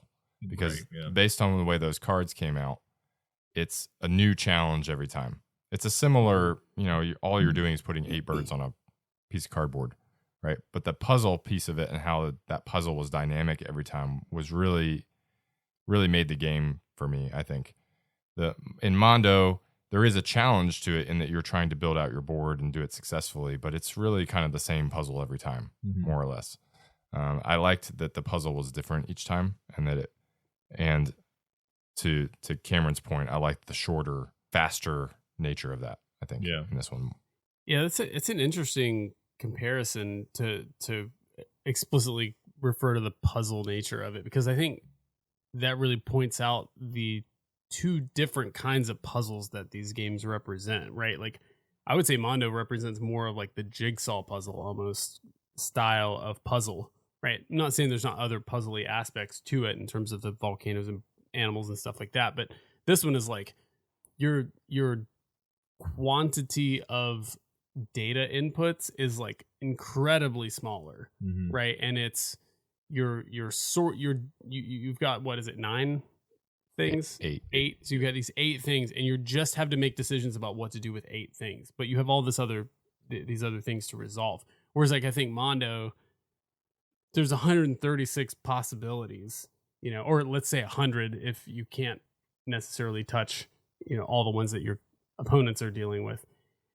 That's a lot of different possibilities and data inputs, I would call them, to solving the puzzle. Whereas, like, so for me, I felt a lot more comfortable. It's like, okay, I just had to sort out this smaller data set, these 8 pieces in this, also much more truncated amount of time. But for whatever reason, that was a more comfortable puzzle, even if I also was still pretty bad at it when we began. Yeah, no, I totally get what you're saying. I think just mentally, there's such a big difference between 140 tiles piled up in the center of the board, and you've got a 22 square grid to fill out versus here's 8 pawns, put these 8 pawns on this board. Yeah. It's a shorter period of time, but it feels more doable for some reason, just like mentally, right? Even if it's as challenging, right? I get totally the psychology of it, I guess. I totally get what you're saying. It takes away the sense of overwhelm, right? Because your brain is like maybe egotistically going like, well, this can't be that hard. It's only 8 things. Right. Yeah. But it can be hard sometimes. And I want to bring in these optional cards, which I think, in my opinion, are mandatory. Oh, yeah. I love these once the same as, once the opposite of cards. Because there were sometimes, even after the round was over, we were arguing with each other about what was the right solution. We were like, no, if he wants the opposite of him and he wants this, then this is what goes here. And be like, no, it's actually this. A little bit of mental gymnastics you have to go through to figure it out. You know what I mean? Which I enjoyed that in a short amount of time. I thought those cards just made the game more fun, honestly. More hectic, but more fun. There were definitely rounds where it was like unfortunate, I guess, that there were so many of those represented. Yeah, I was going to mention that as my one con is that there will be scenarios where certain cards just get nullified because there's a contradiction. It's impossible. One rule contradicts another rule, so you're either going to get one or the other. Now, that affects everybody equally, so it's not like one person takes the hit for that. But it does reduce the complexity of the puzzle for that round, right? Especially if you get a couple of those that chain together, like this bird wants what this bird wants, and what that bird wants is invalid. Right. So, and then this other bird is also invalid. So now there's really only 5 conditions instead of 8, right? And so everybody finishes early, and it's just kind of like, okay, because that scenario actually turns those birds that are contradictory or impossible into free placements. Right. Yep. Yeah, and piggybacking off that thought, just to add a little bit more to it, I think there are also some draws that are really hard, right? So just through the randomness of the cards, sometimes you'll have a really easy round. Sometimes you'll have like a really hard round where you'll get like he wants the same as, and then you look at that one and he wants the opposite of, and you're having to do that 2-3 step logic for a couple of different birds. It can be very hard. And then there are some rounds where it just feels just right, you know? Yeah. And so you just kind of have to know that. You're going to have some rounds where, like, everybody's going to get it. Some rounds where it's going to be really hard. Yeah. And then some rounds that are just kind of like, you know, that felt about right. You know what I mean? But I think that's actually a good thing for a game, for each round to not necessarily feel the same in terms of difficulty. Like, I think it keeps it exciting. I think it keeps the banter at the table healthy. Because you're either ragging on each other or right. You're all stressing out together. Like, it makes for a good community experience, which I think is really important to think about with games too. Cool. Well, anything else to drag out of this one before we go into final thoughts? I think I can wrap it up in final thoughts. Yeah. All right, Cam. So for me on this one, like I said, I think especially with this comparison in mind to the other real-time game that we played, I had a lot of fun in general with this one. And for me, I play games so infrequently nowadays that, like, that's kind of like the biggest piece of my, like, game rating pie chart, as it were. Now it's like, am I having fun? Do I want to keep doing this? Do I want to play all the way to the end? Do I want to play another game of this? And I definitely felt myself having that experience with this one. Yes, there were moments where it was like, oh my gosh, my brain is exploding right now. But I felt that was happening in a fun way. I do like, I spent a number of years as a software engineer, and like one of the things you have to do when you're programming something is you have to kind of like hold like a bunch of things in your head all at once and remember them simultaneously and then sort out the right way to like make the whole thing work. Especially when you're even like just doing like things like bug fixing, right? Like you still have to go, okay, how does that work? That does that, that does that, that does that, that does that. This is what's wrong. Like, and it felt a lot like that to me. And so since I don't get to do a lot of that nowadays, and now that I'm doing woodworking and filmmaking and stuff like that, like it was kind of refreshing, honestly, to get into a game like this and to have to sort it out, those types of puzzles. So for me, this is an easy 4. Nice. I enjoyed it. I had a lot of fun. I would play it again. I hope it makes it to the board game retreat. Nice. Because it's not a super lengthy game either. So that's always a kind of a bonus for me as well. One of the nice things about the timed games is they actually do follow the time limit. Yeah. Because they just can't be longer than 45 seconds around, right? Like, that's how long it is. That's right. Yeah. It's fast, right? Yeah, that's awesome. For me, I think the thing that stuck out the most to me about this game that I thought was unique about it is this game really felt like a gut feeling game. Especially on some of the draws that were harder. You know, like when you really felt stretched for time, every time you place a bird down, you can't look at every card and be like, okay, is this the right place for this? You're kind of just going on a feeling, right? Start somewhere and go with it. You start somewhere and go with it, and as the cards are getting placed out to start the round, you're kind of looking at all of them. So you, like you said, Cameron, there's kind of like some things floating in your mind loosely. Yeah.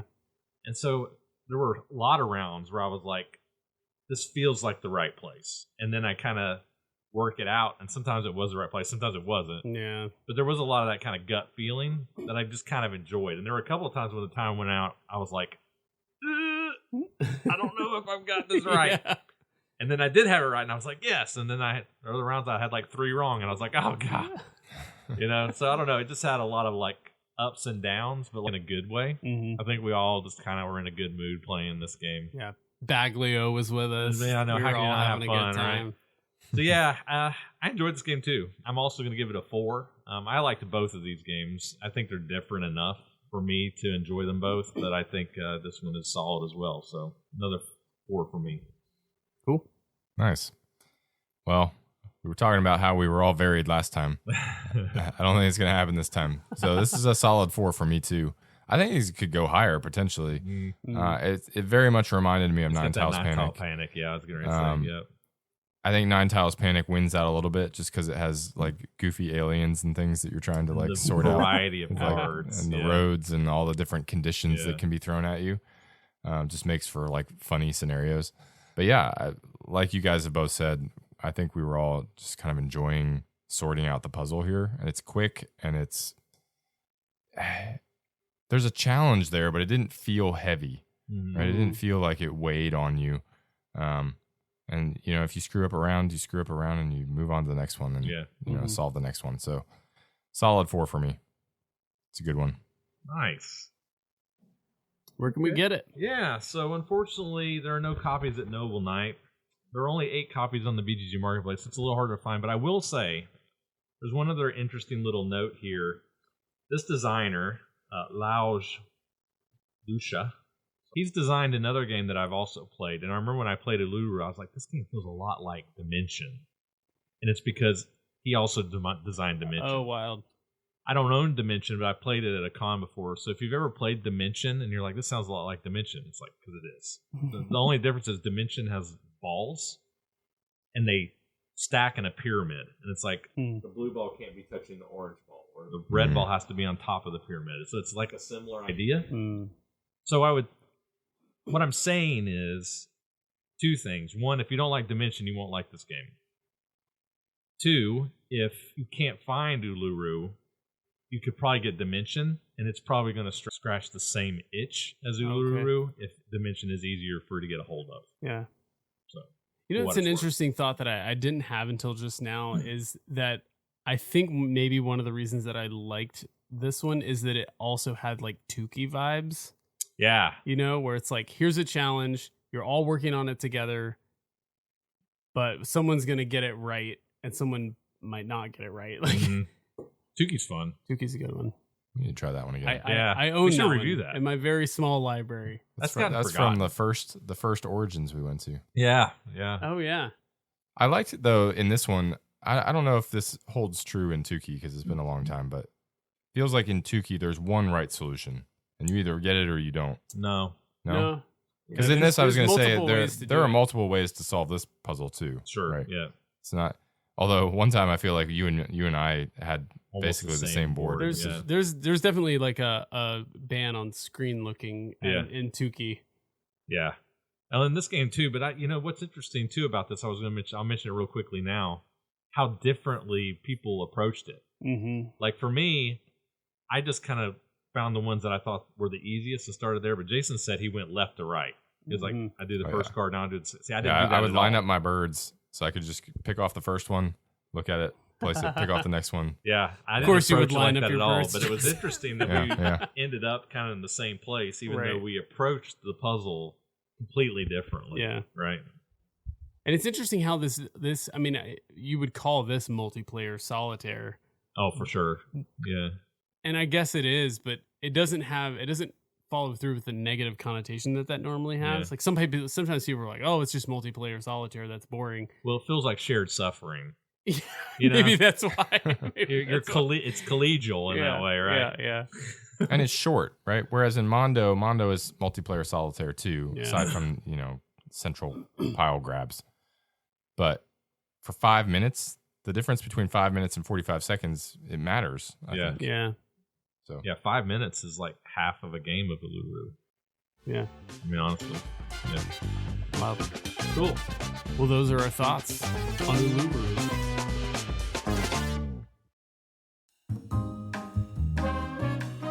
You live on the coast of a small, idyllic island suddenly discovered by the tourism industry.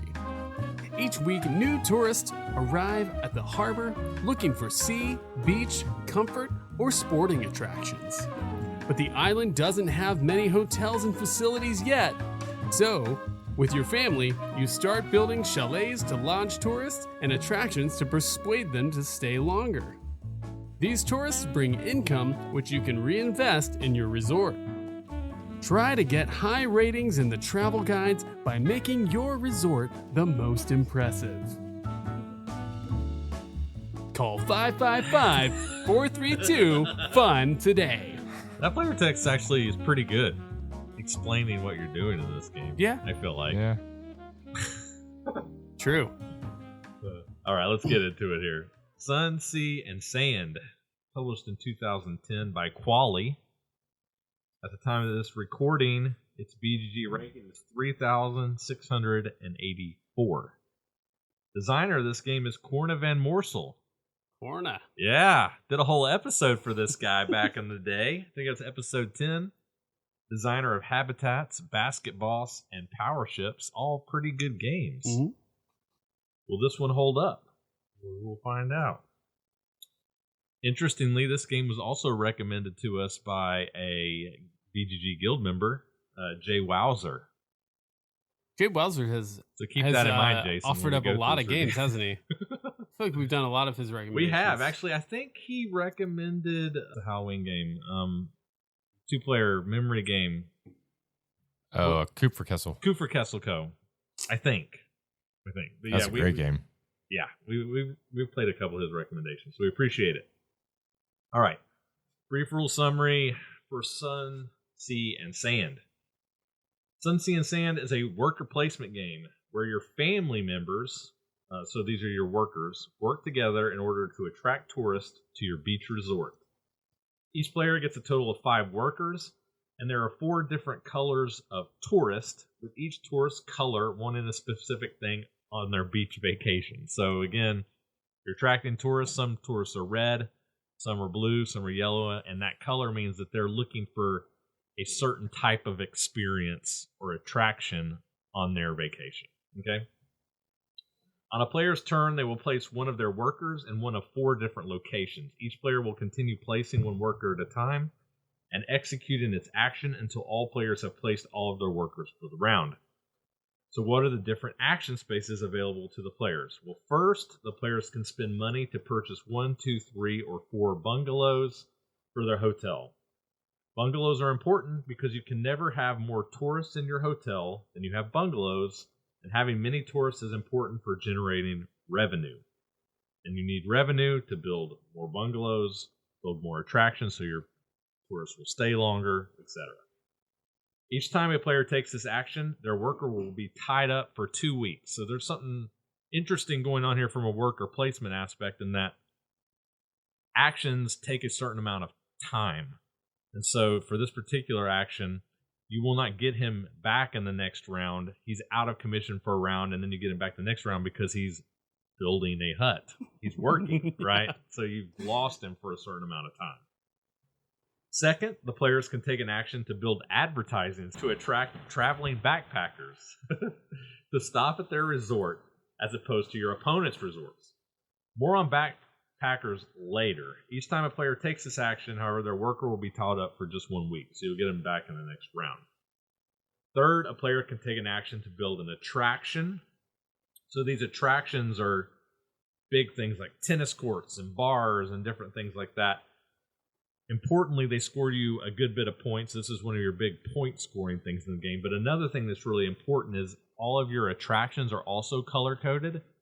And so if you build red attractions, that makes your red tourists stay at your hotel longer, which means they pay you more money. They stick around longer, which they generate you more income so that you don't have to go back to the boats to get more tourists. They stay longer. Okay.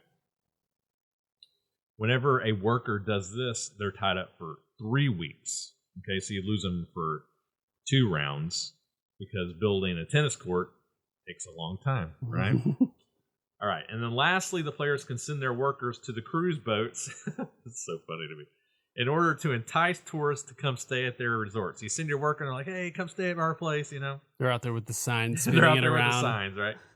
So there are 8 rounds in a game, and each round, 1 boat will arrive at port carrying tourists. It's important to note that all 8 boats are set out at the start of the game, so the players can see how many and what color of tourists are going to be arriving each round.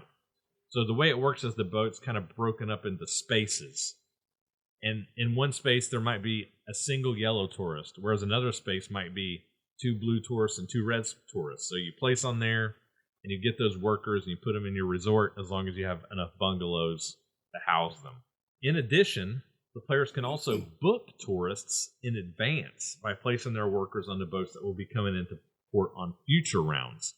So it's like they're calling in advance and then you're getting them in future rounds, right? You're claiming them before the boat actually arrives. Once the players have completed their actions, the backpacker gets off the boat and will then travel along the beach trying to find a resort to stay at. So this backpacker, he's kind of like a free spirit. He's getting off the boat. He doesn't know where he's going. He's traveling around. He's like the show me something guy. It's like, where am I going to stay? Somebody show me something, right? So the way the backpacker works is weird. and this is completely arbitrary, but whoever spent the most money in the round, let's say Cameron spent the most, he only had $2 left. The backpacker will get off the boat and start to Cameron's left on a beach. There are beach tokens in between each player. So he starts on that beach, and then he'll move clockwise from there a number of spaces equal to Cameron's money value. So he'd move 2 spaces. So he'll go to a player board, then he'll go to a beach, then he'll go to the next player board, and he'll have to go to a beach. And if he lands on you, you can take him if you have space for him. However, this is where the theme gets brought in. The more signs you've built, the more spaces he stops at your resort. So it's a way of like trying to get him to stay at your place, basically. Mm-hmm. That's what he's going for. Okay. All right. So that's all the actions. After this, the players will then generate income equal to the number of tourists that they currently have staying in the resort, $1 per tourist. Then at the end of the round, a cleanup will occur. All of the workers will slide 1 week. Again, they're working. And then all of your tourists staying at each resort will either leave or move on to the next attraction. So I'm not going to dwell too long here, but again, if you have red tourists, they'll leave your resort unless you have a red attraction for them to move on to. Then they'll move to that. At the end of that next round, if there's a different red attraction that they can move on to, they'll move on to that. Otherwise, they'll leave. Okay. At the end of the 8th round, when the game ends, players will score points for the number of tourists in their resort at the time the game ends. 1 point per sign. Points for all the different attractions they built. And then one more final weird thematic little rule. Based on how you place your attractions on your player board, every gap that you create, you score a point for. So it's kind of like, I guess, more aesthetically pleasing. You're trying to have things spaced out, basically, creating holes and gaps and such. All right. And that's generally how you play Sun, Sea, and Sand. So hopefully, through that rules explanation, I was trying to infuse theme here, right? Because that's really what I think Corn is going for here. He's trying to make, pretty medium weight strategy Euro game, but every mechanism, it feels like he's trying to incorporate theme into it, right? So did you guys get that? Did you even care? Maybe you didn't, but I don't know. How did you feel about the theme being incorporated into the gameplay? Cameron, I feel like you're our theme guy, so you should start off. I'm the theme guy. I play games mainly because how congruently conforms with the theme. I actually really feel like this game did a great job.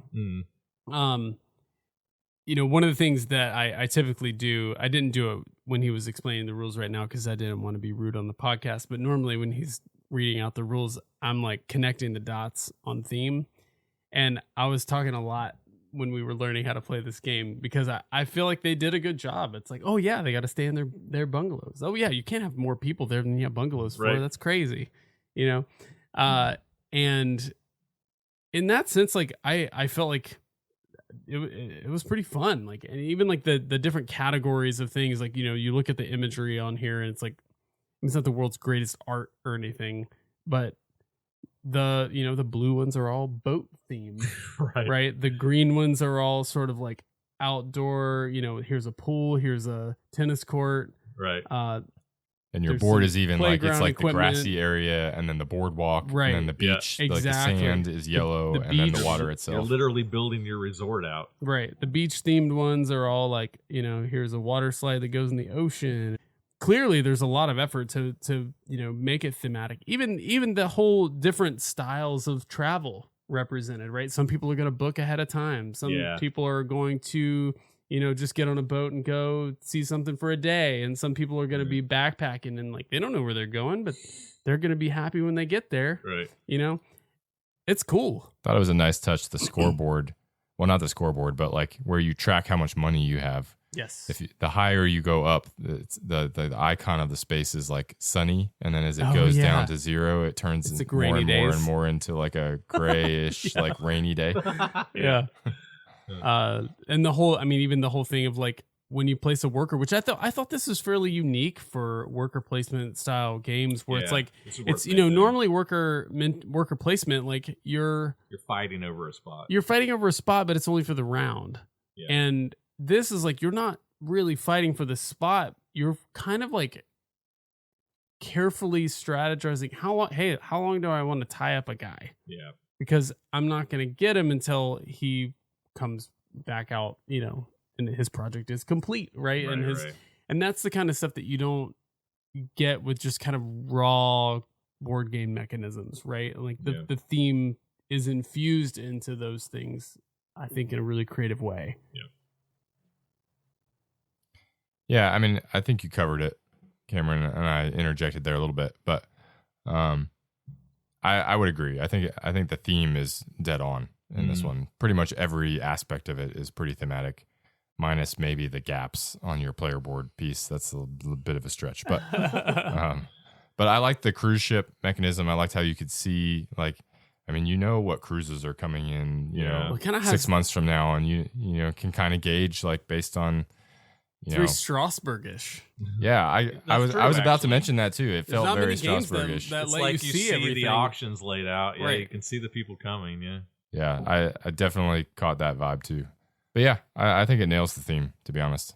Yeah, the only thing I would add would just be to reiterate that, you know, for worker placement games, I kind of feel like it's required to have that limitation of fighting over a spot, first person to get there. In this game, doesn't really have that, with one exception, the booking of the passengers and the claiming of the tourists. It substitutes that for, like you said, Cameron, how long am I willing to be without workers and be short workered in a future round. But I do like how there is still that tension of placing on the boats. And I think this is something we really begin to appreciate more and more plays, is how important that is. Claiming those people that you know you want or you know you need to have, and even booking in advance, which we weren't really doing in the first game, and we got better at that. Like, it's worth it for me now to spend a worker for a boat that's maybe coming in 2 rounds, right? Yeah. Not next round, but the round after, right? Because I really need that color of person, right? Like I thought was an interesting choice. Well, I think that kind of pulls us into, like, away a little bit from the theme stuff and more toward the, like, strategy end of things, which, like, I think, like, we mentioned this whole, like, you're committing a guy to 1 or more rounds of being tied up doing something. And I think one of the things that we discovered is, like, oh yeah, like, if you can, like, make it work, you get your dude back if you just place him on a boat and go recruit some tourists. Unless you book in advance. Right. Then he's hung up. Right. Yeah. But the value of, well, maybe just go ahead and get more guys became more valuable, right? Because you can get your guy back, and you're not having a round. Like, we found it really painful, I think, to have a round in this game where you're like, I only have 2 workers. I have 2 guys. Yeah, you mentioned how most of the action spaces are kind of free action spaces, like you're not competing against other people. I think there's one other important one to note, which is the buildings, or the whatever it is, the attractions, right? Yeah. There's not necessarily a limitation to who can build, but it's interesting in that every time an attraction gets built, the price goes up. So if Chris builds a bar, he can do it for 5, but then all the tiles slide down a notch, and now the next person who wants to build a bar has to pay 6 for it. And in a game where money is super, super tight, that $1 difference can make or break you in this. And they're all the tiles are different colors. Right. So if that one color that you really need, it, like, got bumped up an extra $1, that can really influence. So you're constantly balancing, well, all these other spaces are free, but when do I need to build my building? And I thought that was an interesting. It happened to me several times where I was like, I need $1 more to do what I want to do. So it does happen. I think, well, I a couple of times was like, man, I really kind of wish that we had that Railways of the World dynamic where you could just take loans. Yeah, I think this may be a good point to transition into maybe things that we didn't enjoy as much, because one of mine is kind of in the similar vein, is that generating an economy in this game is super important because money is super tight, as Jason mentioned. And that's not necessarily bad. I don't dislike that in games, but man, this game is such a slow burn. Holy cow. Oh, yeah. You're getting like $5 in a round. Yeah. I mean, it is a slow burn. You're like, you just feel like you're making these really small incremental gains. You're growing. It's almost like running a real business. Well, right, yeah. I mean, maybe he was going I'm not for speaking that, from right? personal experience or anything. But maybe that's on theme again, right? But maybe that doesn't mean that's fun in a game, right? Yeah. I was just like, golly, can I just not get my engine going? You know what I'm saying? Like, it just felt slow. Yeah. You know? It also felt, especially in the first round, I don't know if you guys would agree, but it felt a little scripted, right? And that's not rare in a game that's like this, but it's kind of like in the first round, you start with 3 workers. You must build bungalows. Yep, got to. You must put at least one dude on a boat, right? Because if you don't, you're dead. Right. Because you can't, you have to get people to get income, and you have to have bungalows to get people.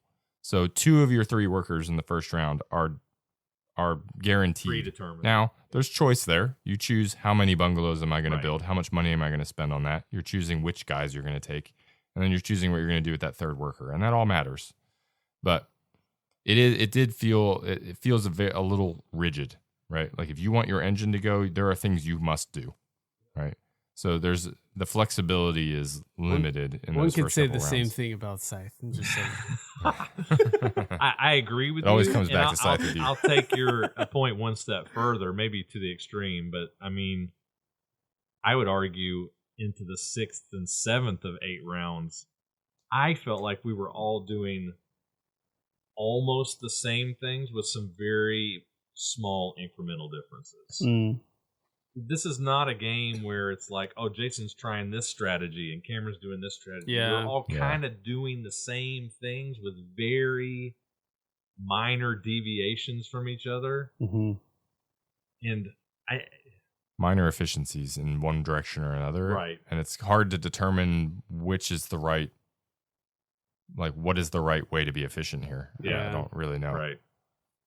Yeah. I mean, some people might enjoy that, but I kind of like it when there's like diverging paths. You know, it's like Zolkin. I don't know why I picked that on my head, but it just came to mind. Like, I'm going to go for the skulls, or, you know, I'm going to do something with, you know, like there's different ways you can go. This way, there's really only one way you can go, and it's get your income going so you can build attractions. And it's just like who is slightly doing it a little better than everybody else just isn't a good thing for me. Yeah. You know what I mean? It's interesting because I definitely felt in a lot of the plays that there was this decision of like, it was kind of like when to do stuff was kind of factored in, which played into like, when do you tap yourself out money wise, right? Like when do I just go and spend all my money on a turn versus like, when do I intentionally leave myself with like 6? Yeah. So that next round I've got 10 or 11 or something like that, and I can make a big purchase or whatever. Build a big attraction. I felt myself like, I don't know, thinking through that a lot more. Wasn't like obvious, I guess. Yeah. All right, Jason, talk about the backpacker. Let's talk about this freaking backpacker. I knew it. All right, so to be fair about the backpacker. So the backpacker is one meeple. You know what color it's going to be. And he always comes off the boat. And he's going to go to the left, is it, of the person who has the least amount of money at the end of the round, as long as they're not at 0. Right. And then he moves a number of spaces equal to the next person higher than them. No, it's that person. It's the last place person. Oh, it's that person. The first non-zero person. Yeah. So to be fair to this mechanism, you can game this. Like, it's not impossible. You can say, okay, well, you know, I'm going to make sure I spend the exact amount of money that needs to be spent so that I can influence, like, how far he's going to move and where he starts from. I don't think you can game that. But even that. Because he starts to the left of you. Oh, that's true. Yeah. Right? Yeah. So how are you going to get him to go all the way back around to you? There's no way, right? Yeah. And you could say, well, build more signs. But signs is kind of like it's like a pity move to be a little bit, right? Like you score a point, so it's worthwhile in a game where the scores aren't that high. But I mean, it's kind of like the you don't have anything better to do move, so you should build a sign. And I don't know. I like in one of the games that we played, I got stuck where like the backpacker never even came close to me, right? And it was like I was trying to figure it out. I was like, well, should I be doing something different? Should I be focusing on this? And it's like, no, there's nothing you can do about it. It's just going to go the number of spaces it's going to go. It's going to start where it's going to start. And yeah, maybe I can influence that here or there. But I don't know. That didn't sit well with me. Yeah. In a game that is as rigid and structured and like efficiency based as this one, to throw in like what seems like a kind of very random aspect into it felt unfair. Because like Bill's sitting across the table collecting like 3 hitchhikers. Oh, he got so many. Because they're all like just sitting there and he's planning ahead because he knows they're right there and they're all going to come to his place. Yeah. It just felt weird. Yeah. It's 100% random. The only way you can plan for it, I didn't explain this in rules, but if he stops on somebody and they can't house them, he moves to the next beach. And then he'll move again in the next round. So if he's sitting to your right, you can force it to where if you're the one that spends the most money, you got the space, you got the signs. You can make him land in your place. Yeah. But otherwise, unless he is starting the turn to your right, there's absolutely no way you can control how that guy is going to land on you. I'm confident of that. It is random as all get out. I feel like it might be important just to clarify, just because I know we probably like went over it pretty quickly in the rules. The reason that you want the backpacker to land on your property is because he then functions like another tourist. Just more and income. He'll stay there. You'll get more income, and income is effectively the most important thing in this game. And that presumes that you budgeted space for the guy. Right? Because if you're playing this game optimally and efficiently and not banking on the randomness of the backpacker, then you're probably filling up all your bungalows every time, right? So then the one time that he randomly does come to you, you're like, well, shoot, I don't have a bungalow for him. So I guess he's going to the next guy, right? So, yeah, didn't sit well. We heard a lot of grumbling about that from Jason. Yes. My rant is done, so we can move on. Was there anything else that we didn't like about this game?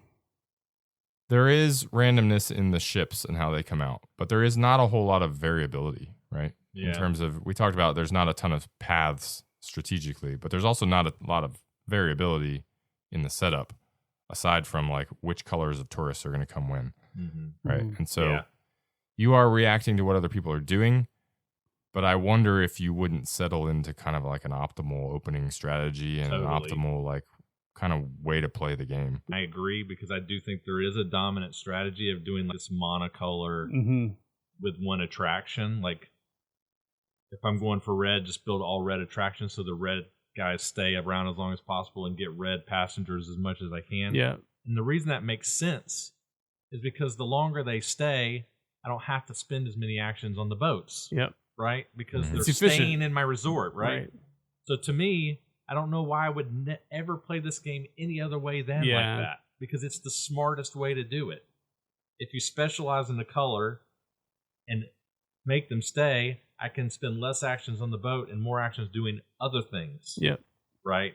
And so to me, it's also a good business strategy. Yeah, and you could say, well, somebody else should compete with you for those people and should place on there and take those yellow guys away from you, right?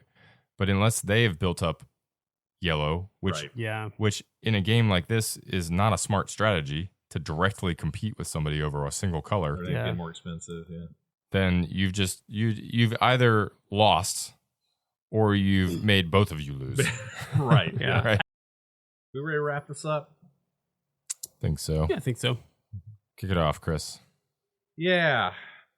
I'll start by saying I like corner games. I mean, the whole episode we did on him, I really enjoyed him. I enjoy his designs. And I will say, from like a design standpoint, some of these choices are solid, I guess, and they're very thematic, although I worry a lot about that dominant strategy. But like mechanistically, all the mechanisms make sense to me, I guess is what I'm saying. Like if you were to look at it at face value, and when I read the rules, I was like, okay, this seems reasonable. Like, okay. But in execution, it just was terrible. It just fell on its face. There were so many things that just didn't work. There was no tension in this game at all.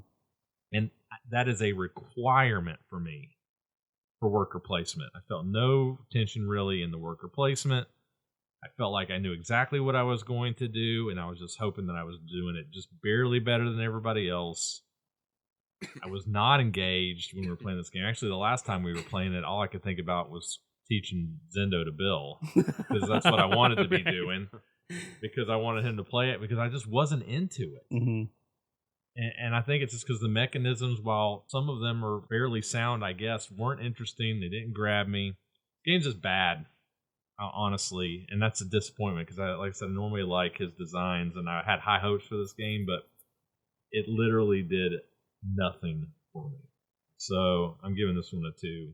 I'm surprised, actually, of that from you. I was expecting you to enjoy this more than I did. I gave this one a 3, mainly because it just did not excite me, right? From a pure mechanics perspective, I can see how they all fit together, kind of to your point. Yeah. But man, it was just dry. This game is as dry as the sand you're building Sawdust. on. It slow burn. Slow burn. It's just a grind. There was no variability to make decisions feel interesting.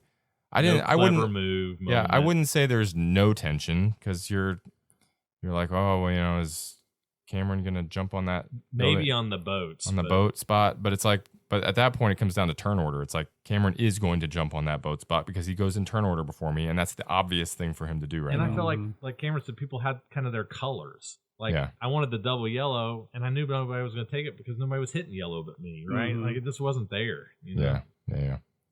So I gave it a 3 just because it's like I don't have any desire to play this again. I could slip to a 2, I think, and be comfortable with that rating as well. So take that for what it is. Final rating is a 3, but I'm tempted to give it a 2 as well. So yeah, my thoughts will be pretty quick. So, honestly, I really I didn't find myself feeling like I was grinding through these plays, which, when I think about it, usually if I'm grinding through it, usually it's I'm super tired and I'm probably getting crushed because you guys are really engaged and caring about winning and stuff like that. And I'm just tired and I'm over here just having fun being with y'all and not caring about whether I win a game. But in this one, I felt like I was tracking, I guess. Yeah. I was okay, and our scores were within, a few points of one another all each within time. 5. Right. I don't know. I didn't have feelings about it. I really dislike what's going on right now. But you always have to ask your question, this question when you finish playing a game, do I want to do that again? Right. And, even though like I said, for those who are maybe new listeners, we actually, as a review podcast, we actually try to play these games more than once. Yep. So I played this game twice, and I was asking myself that question on the way home, do I want to play that game again? And, I was going I didn't hate it, but I also there are so many other games I would rather play again. And that's pretty important for getting a positive review. And, so for me, I didn't really have any big hangups. I wasn't really, ticked off about the backpacker, thing. I think I may have got it one time. Freaking backpacker. I felt like I was performing okay, and usually, I just consider myself not as good of a gamer as y'all. I know I win games from time to time. Do. This guy, he sells himself way short, y'all. I just don't come into games going I'm totally gonna crush these fools right now, Neither do I. And so when I come in, ago we played Maharaja. You won that game. I did win that game. But yeah, so sometimes when I come to games and I'm okay, they've played it before, and I'm just coming into this and I'm expecting to do pretty poorly, and then I'm within a couple of points, that tells me something about the game. It's either you guys aren't that engaged, or there's something going on with the game. And for this one, I was just kind of I don't know, and I know that I'm gonna come to other game nights, I'm gonna play more games, and there's gonna be something more intriguing, and we're not gonna be sitting here at the end of the night going wish we were playing Sun, Sea, and Sand. right Yeah. And that's 3 territory, easily. Like I said, I feel like you do kind of have to have a negative experience on some level to be this is a 2. I didn't have that, but you also have to have that I want to play it again experience to get it above a 3. The game is not offensive. Yeah. The reason I give it a 2 is because it just doesn't do any of the things that I'm looking for. That was the problem. It's not what it did; it's what it didn't. Right. That It's fair. killed it for me. Like I need the tension, and it ain't here. So that's a killer for me. And I give it, a gold star for theme, man. Yeah. Like, it's super thematic, but it also has to be like pretty engaging too. Yeah. Like themes and everything. I know it's shocking to hear me say that, but it's still got to be engaging. It's still got to make you want to come back. Sure. All right. Well, we've interested you. This game is really available, so there are copies available on Noble Night. So you can pick it up there from our sponsor. Again, if you do, we would appreciate it if you use our discount code SummerGems24. There are also 31 copies on the BGG Marketplace. Our sponsor being Noble Night. Yes, our sponsor, Noble Night, not BGG. But also 31 copies on BGG Marketplace. It's really easy to find. Those are our thoughts on Sun, Sea, and Sand, but don't go anywhere, because we're getting ready to go through our rankings really quickly here of the 2011 Spiel games from worst to first. Will Quirkle come out on top? Let's find out. All right, well, here we go. Rapid fire through the list here. We're going to put them in order, give a couple of just quick thoughts on them, and we're going to give them a ranking. It's going to have to be real quick thoughts, so this is going to take a long time. Oh, yeah. Well, this is how we always do it. Don't worry. One of these games we might talk about just a little longer. We'll see. I don't know. But I'm going to go ahead and start. So at the bottom of my list, number 13, Sun, Sea, and Sand. This game is doo-doo. For all the reasons I just mentioned. Number 12, this is a controversial one. I'll probably talk more about it on other people's lists because I imagine it might be higher. This is a me thing. But I'm putting Freeze at number 12. Okay. With a score of a 3. This is the improv comedy game. This game does what it sets out to do really well. It's just not my style. And that's all I'll say about it for right now. But it's not Despite some really great performances on your We part. had some crazy performance. I'm sure we're going to talk about this more when we get to you, Cameron, so I'm going to save it. But for me, it's just a 3. Number 11, again, a game that's just not bad necessarily. It's just not for me, and that's Ghost Blitz. I'm also giving this a 3. I think this game gets old kind of fast. I think once you played it once, you don't ever need to play it again. Number 10, again, this is a me thing. There are some people in our group, this would be their favorite game of all time, and that's Skull. This game stresses me out. There's nothing worse than sculling yourself in Skull. It just sucks when you're like, I think I can count 5. And they're like, okay, do it. And you flip over your tiles and you scold yourself. It just sucks. Game stresses me out, but it's a great game. I'm sure some people love it. It's just not for me. Number 9, Forbidden Island. I'm also giving this a 3, mostly because it falls into the quarterbacking trap. We played this game with Mike Baglio. He quarterbacked the whole time. After we told him, like, we're not going to quarterback, okay? He's like, yeah, totally, got it. He did it the whole time. I love him. He just couldn't help himself. These kind of games, they just fall into that trap. So that's why it gets a 3. Number 8, this is the first time in this series where the winner is not number 1 on my list. That's Quirkle. This game is just fine. It's fine. Okay? That was which number? Number 8. Okay. Number 7, Blockers. Also just fine. It's not bad. You can hear about it on our review if you want to hear more. It's just fine. Number 6 and 5 go hand in hand. They could have gone either way. That's Mondo and then Uluru, depending on my mood. Number 4, now we're getting into the good ones. Number 4, Safranito or Hibachi. This is the dexterity chip flipping game. This game is hilarious. It's hilarious. And it's fun. I'm giving it a 4. I think it's a good game. I enjoy it. Hibachi. Number 3, this game is underrated. Saira. We reviewed it last episode. I think it's good worker placement with cards. It's just neat. It's got good interaction and tension between the majorities. It reminds me of Alhambra, which is a good thing. And then number 2 and number 1, I mean, this is why the Kenner Spiel and the Spiel needed to be separated, because this is not a fair fight. 2 Felds. Number 2, I have Luna as my number 2 favorite, and then number 1's Castles of Burgundy. It's number 16 on BGG for a reason. Castles of Burgundy is awesome, and I have the freaking fancy version, and I love it. The clacky tiles.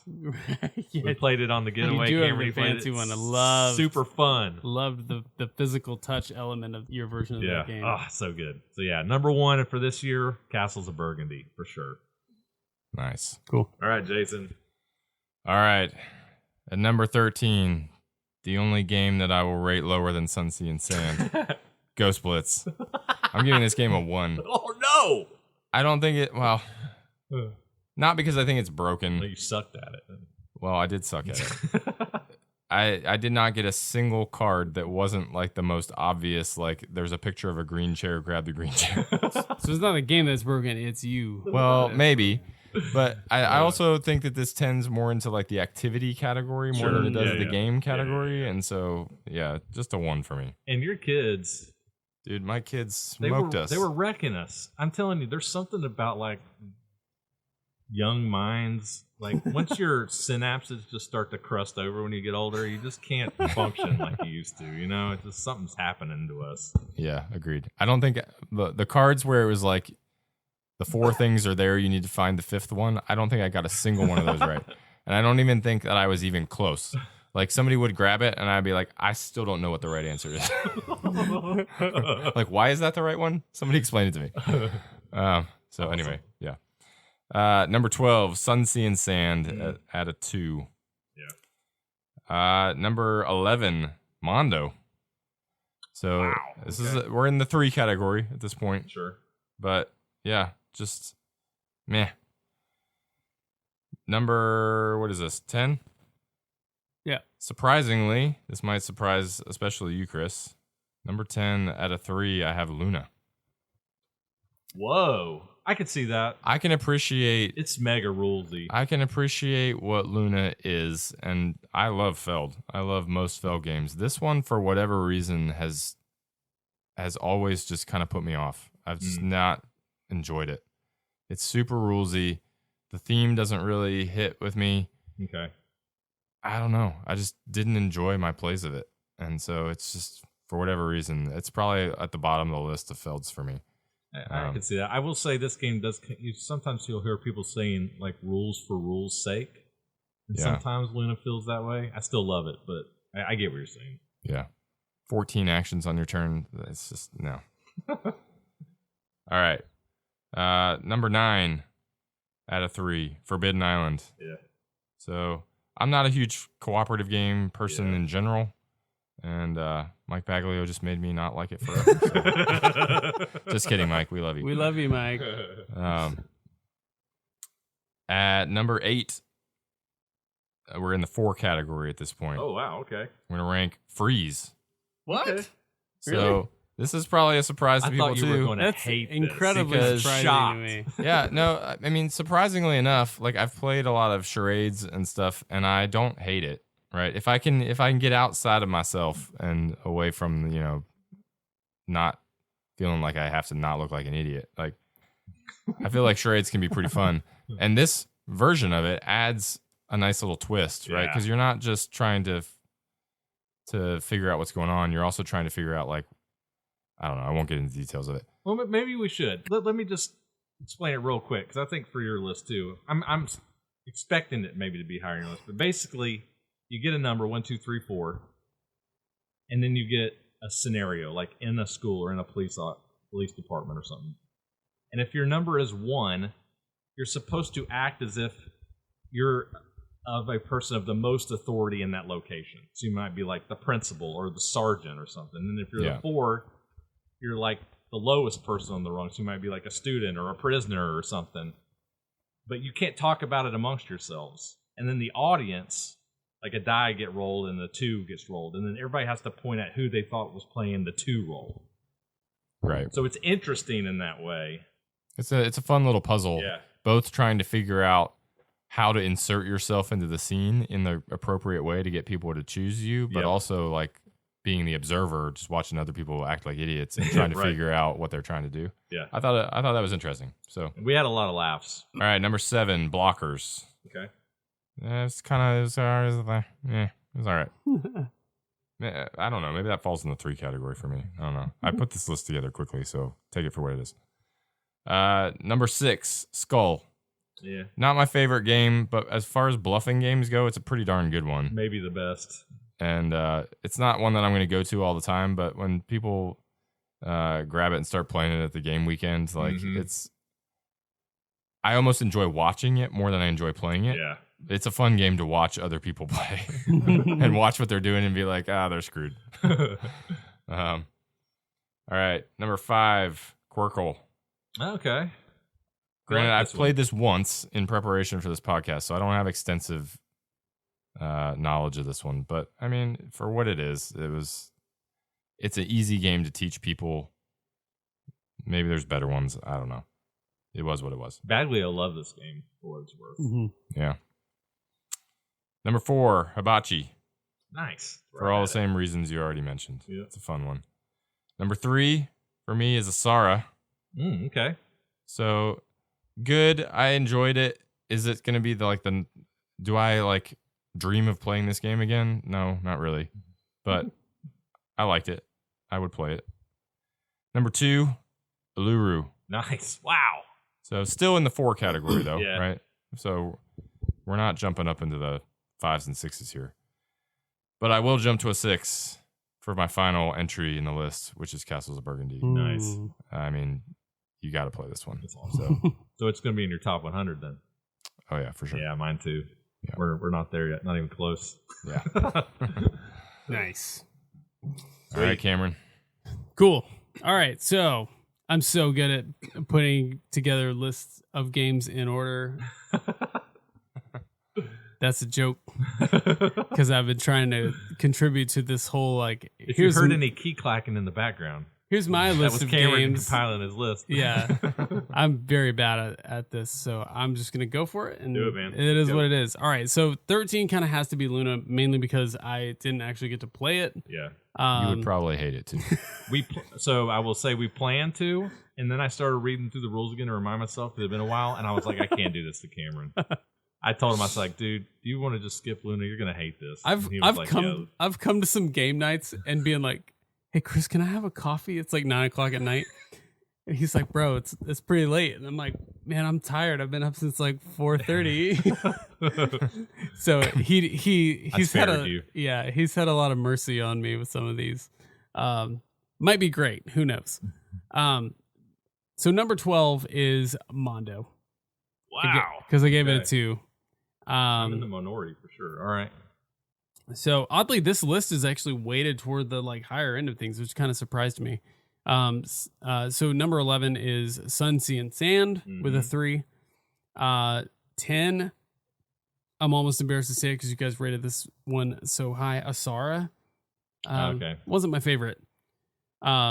Weirdly enough, I put Ghost Splits at number 9. Oh no. Higher than Saira. Above Saira. Wow. All right. Number 8, Skull. Okay. I mean, just- it was 10 on my list. Yeah, I mean, I played it, and my only feelings that I could remember was like, eh. Yeah. This So is Mike Gifford's number 1 game. that's so in our wild to game me. group. He loves this game. He's really good at it. I love that Yeah. guy. If you but like I disagree bluffing with and him like about poker that. and stuff, Yeah. this is like the kind of game you need to Yeah. play. And I mean, I played it, and it was just kind of like, I don't know if I would come back to this. Number 7, Blockers. Okay. Thought it was fine, Mm-hmm. but 7 on my list too. 7 on my not list also. Yeah, Just not like trying to rush solidly back. right in the It's middle. so middling. Number 6, Quirkle. Okay. Out of 4. Okay. I liked it fine. I liked other games better. Other games, like for example, number 5, Freeze. Oh, okay. I thought With a this might 4. be higher for you. Okay. You were so in your element. I when we were enjoyed it. playing. Yeah, I definitely felt it was almost kind of funny. Like I'm not bragging, but I am. I crushed everybody in this game. I was, and for some reason, like I guess the luck of the draw or whatever, like I was like performing. Yeah, you were I was on acting stage a in lot. every round, Yeah. basically, which was fine because it made it fun for me. I think this is like the right game for the right group of people type of thing. Like the Bill line of reasoning. You have to know your game group here for sure. It's one of those games, like if you feel like there's someone, maybe like Jason, who doesn't seem like they're having that much fun, you feel like maybe you shouldn't be having as much fun, I guess. Hey, I was having fun in that game. Thing. Yeah. Well, I wasn't a wet blanket. Yeah, I know you were performing quite well. I think I was just assuming that you were like, when is this going to be over so we can go play a real game? This. My kids have played this numerous times since we played. They played it with us. And Kale, my second oldest son, is into drama and theater, and he's taken it with him to play in his school for theater class. Oh, that's awesome. Oh, that's cool. So in certain situations, like I said, this is Whose Line Is It Anyway? The board game. Yeah. You should know if you would be interested in that or not. That's all you need to know. Yeah, okay? For sure. So that's number 5 with a 4. I know you guys don't love Forbidden Island. I get the whole quarterbacking thing. I still had fun. So that's number 4 for me. Oh, nice. Okay. Number 3 is Uluru. Okay. With a 4. Nice. I had fun with that one. Would play it again for sure. Number 2, Hibachi. Oh, nice. Yeah. With a 5. I'm pretty sure that's what I gave it at the time. It was either a 4 or a 5. I think it was a 5. This game is a hoot, man. It's wild. It's a lot of fun. And then, obviously, the one that I have not mentioned until now, number 1, Castles of Burgundy. Yeah. At a 5. Which is a heavier game, you know? And it is. Usually not your bent, but we were having fun on the retreat. Yes, we played it at the retreat. We played it with Chris's epic version of it. And like Jason was doo-dooing all over. I really had fun with it. I think I actually didn't do no, you played really well. Poorly for I think it was like I was not dead last. Let's say that. I don't remember what I was, but yeah, had fun with it. Would play it again, which is it's a good sign for this type of game for me. Yeah, cool. Across the board. Mm-hmm. Cool. That was fun. All right, that's a wrap on Spiel 2011. That's a wrap on 2011. 2010 next. We're actually making progress on this series, guys. We're serious about it. We told you we were going to do all the way back to whatever 1960 something or whatever. It'll take us a couple hundred more episodes. Cameron's so serious. He's been here 2 episodes this whole year. We're getting there. I really enjoy playing through these older games, some of which I never heard of, just to experience them. I'm having fun with it, honestly. It's after several years now, I guess we can say a few years now of doing this podcast and forcing ourselves, let's say, to playing games at least twice, to have these episodes come up and it be like, we're playing all the games, but we only have to play all of these one time. Right, just the nominated ones, right? I almost feel like I get a better sense of what I would want to rate them. Totally. Because I'm only committed to playing them one time. And so I can actually feel better, do I want to play it again? It's kind of nice, too. I enjoy these series, too, because it's kind of nice to come to a game night and play 4 or 5 different games. Right. You know, it's we're bang, bang, bang, they're not bang, as bang. long. You know, it's fun to be able to do that every now and then. Yeah. Very cool. Well, thank you for joining us on this special Spiel to Jahres episode of Hidden Gems. If you like what we're doing here, please remember it's a huge help to us if you want to leave a rating or review on your podcast platform of choice and follow us on our various social media accounts. Those simple things can make a difference for the show's exposure so more folks can enjoy exploring games with us. Check out the BGG Guild if you want to interact with us or share a game that you think is a hidden gem. And if you're so inclined, please consider supporting the show over at patreon.com/Hidden Gems podcast. We have a backstage podcast that is exclusively for our patrons. You can check that out over there. Or you could purchase a Hidden Gems t-shirt over at our website at hiddengemsboardgamepodcast.com/store. Until next time, I'm your host, Cameron. Chris. And I'm Jason. Thanks for listening. This episode of Hidden Gems, number 66, was recorded in Raleigh, North Carolina on August 19, 2024. It's still summer, which means we are all still super busy. In order to combat our busy schedules and get our episodes out in a somewhat timely manner, next episode we'll be looking at 3 games with a given play time of 30 minutes or less. Will these games live up to their billing of being quick plays? Or does the box lie? Tune in to find out. Hidden Gems is produced and edited by Chris Alley, Cameron Lockey, and Jason Yanchuleff. BGG Guild is monitored and managed by honorary Hidden Gems team member Ghidorah. Our Discord channel is monitored and managed by honorary Hidden Gems team member Snoozefest. Our show's logo was illustrated by designer and artist Caitlin Nieto. Check out her work on Instagram at It's Caitlin Nieto.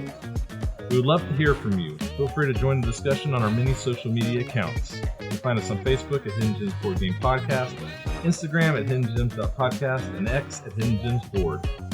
Disagree with one of our reviews? Have something you want to say about one of the games we discussed today? You can also make your voice heard on our Board Game Geek Guild at boardgamegeek.com, guild number 3874.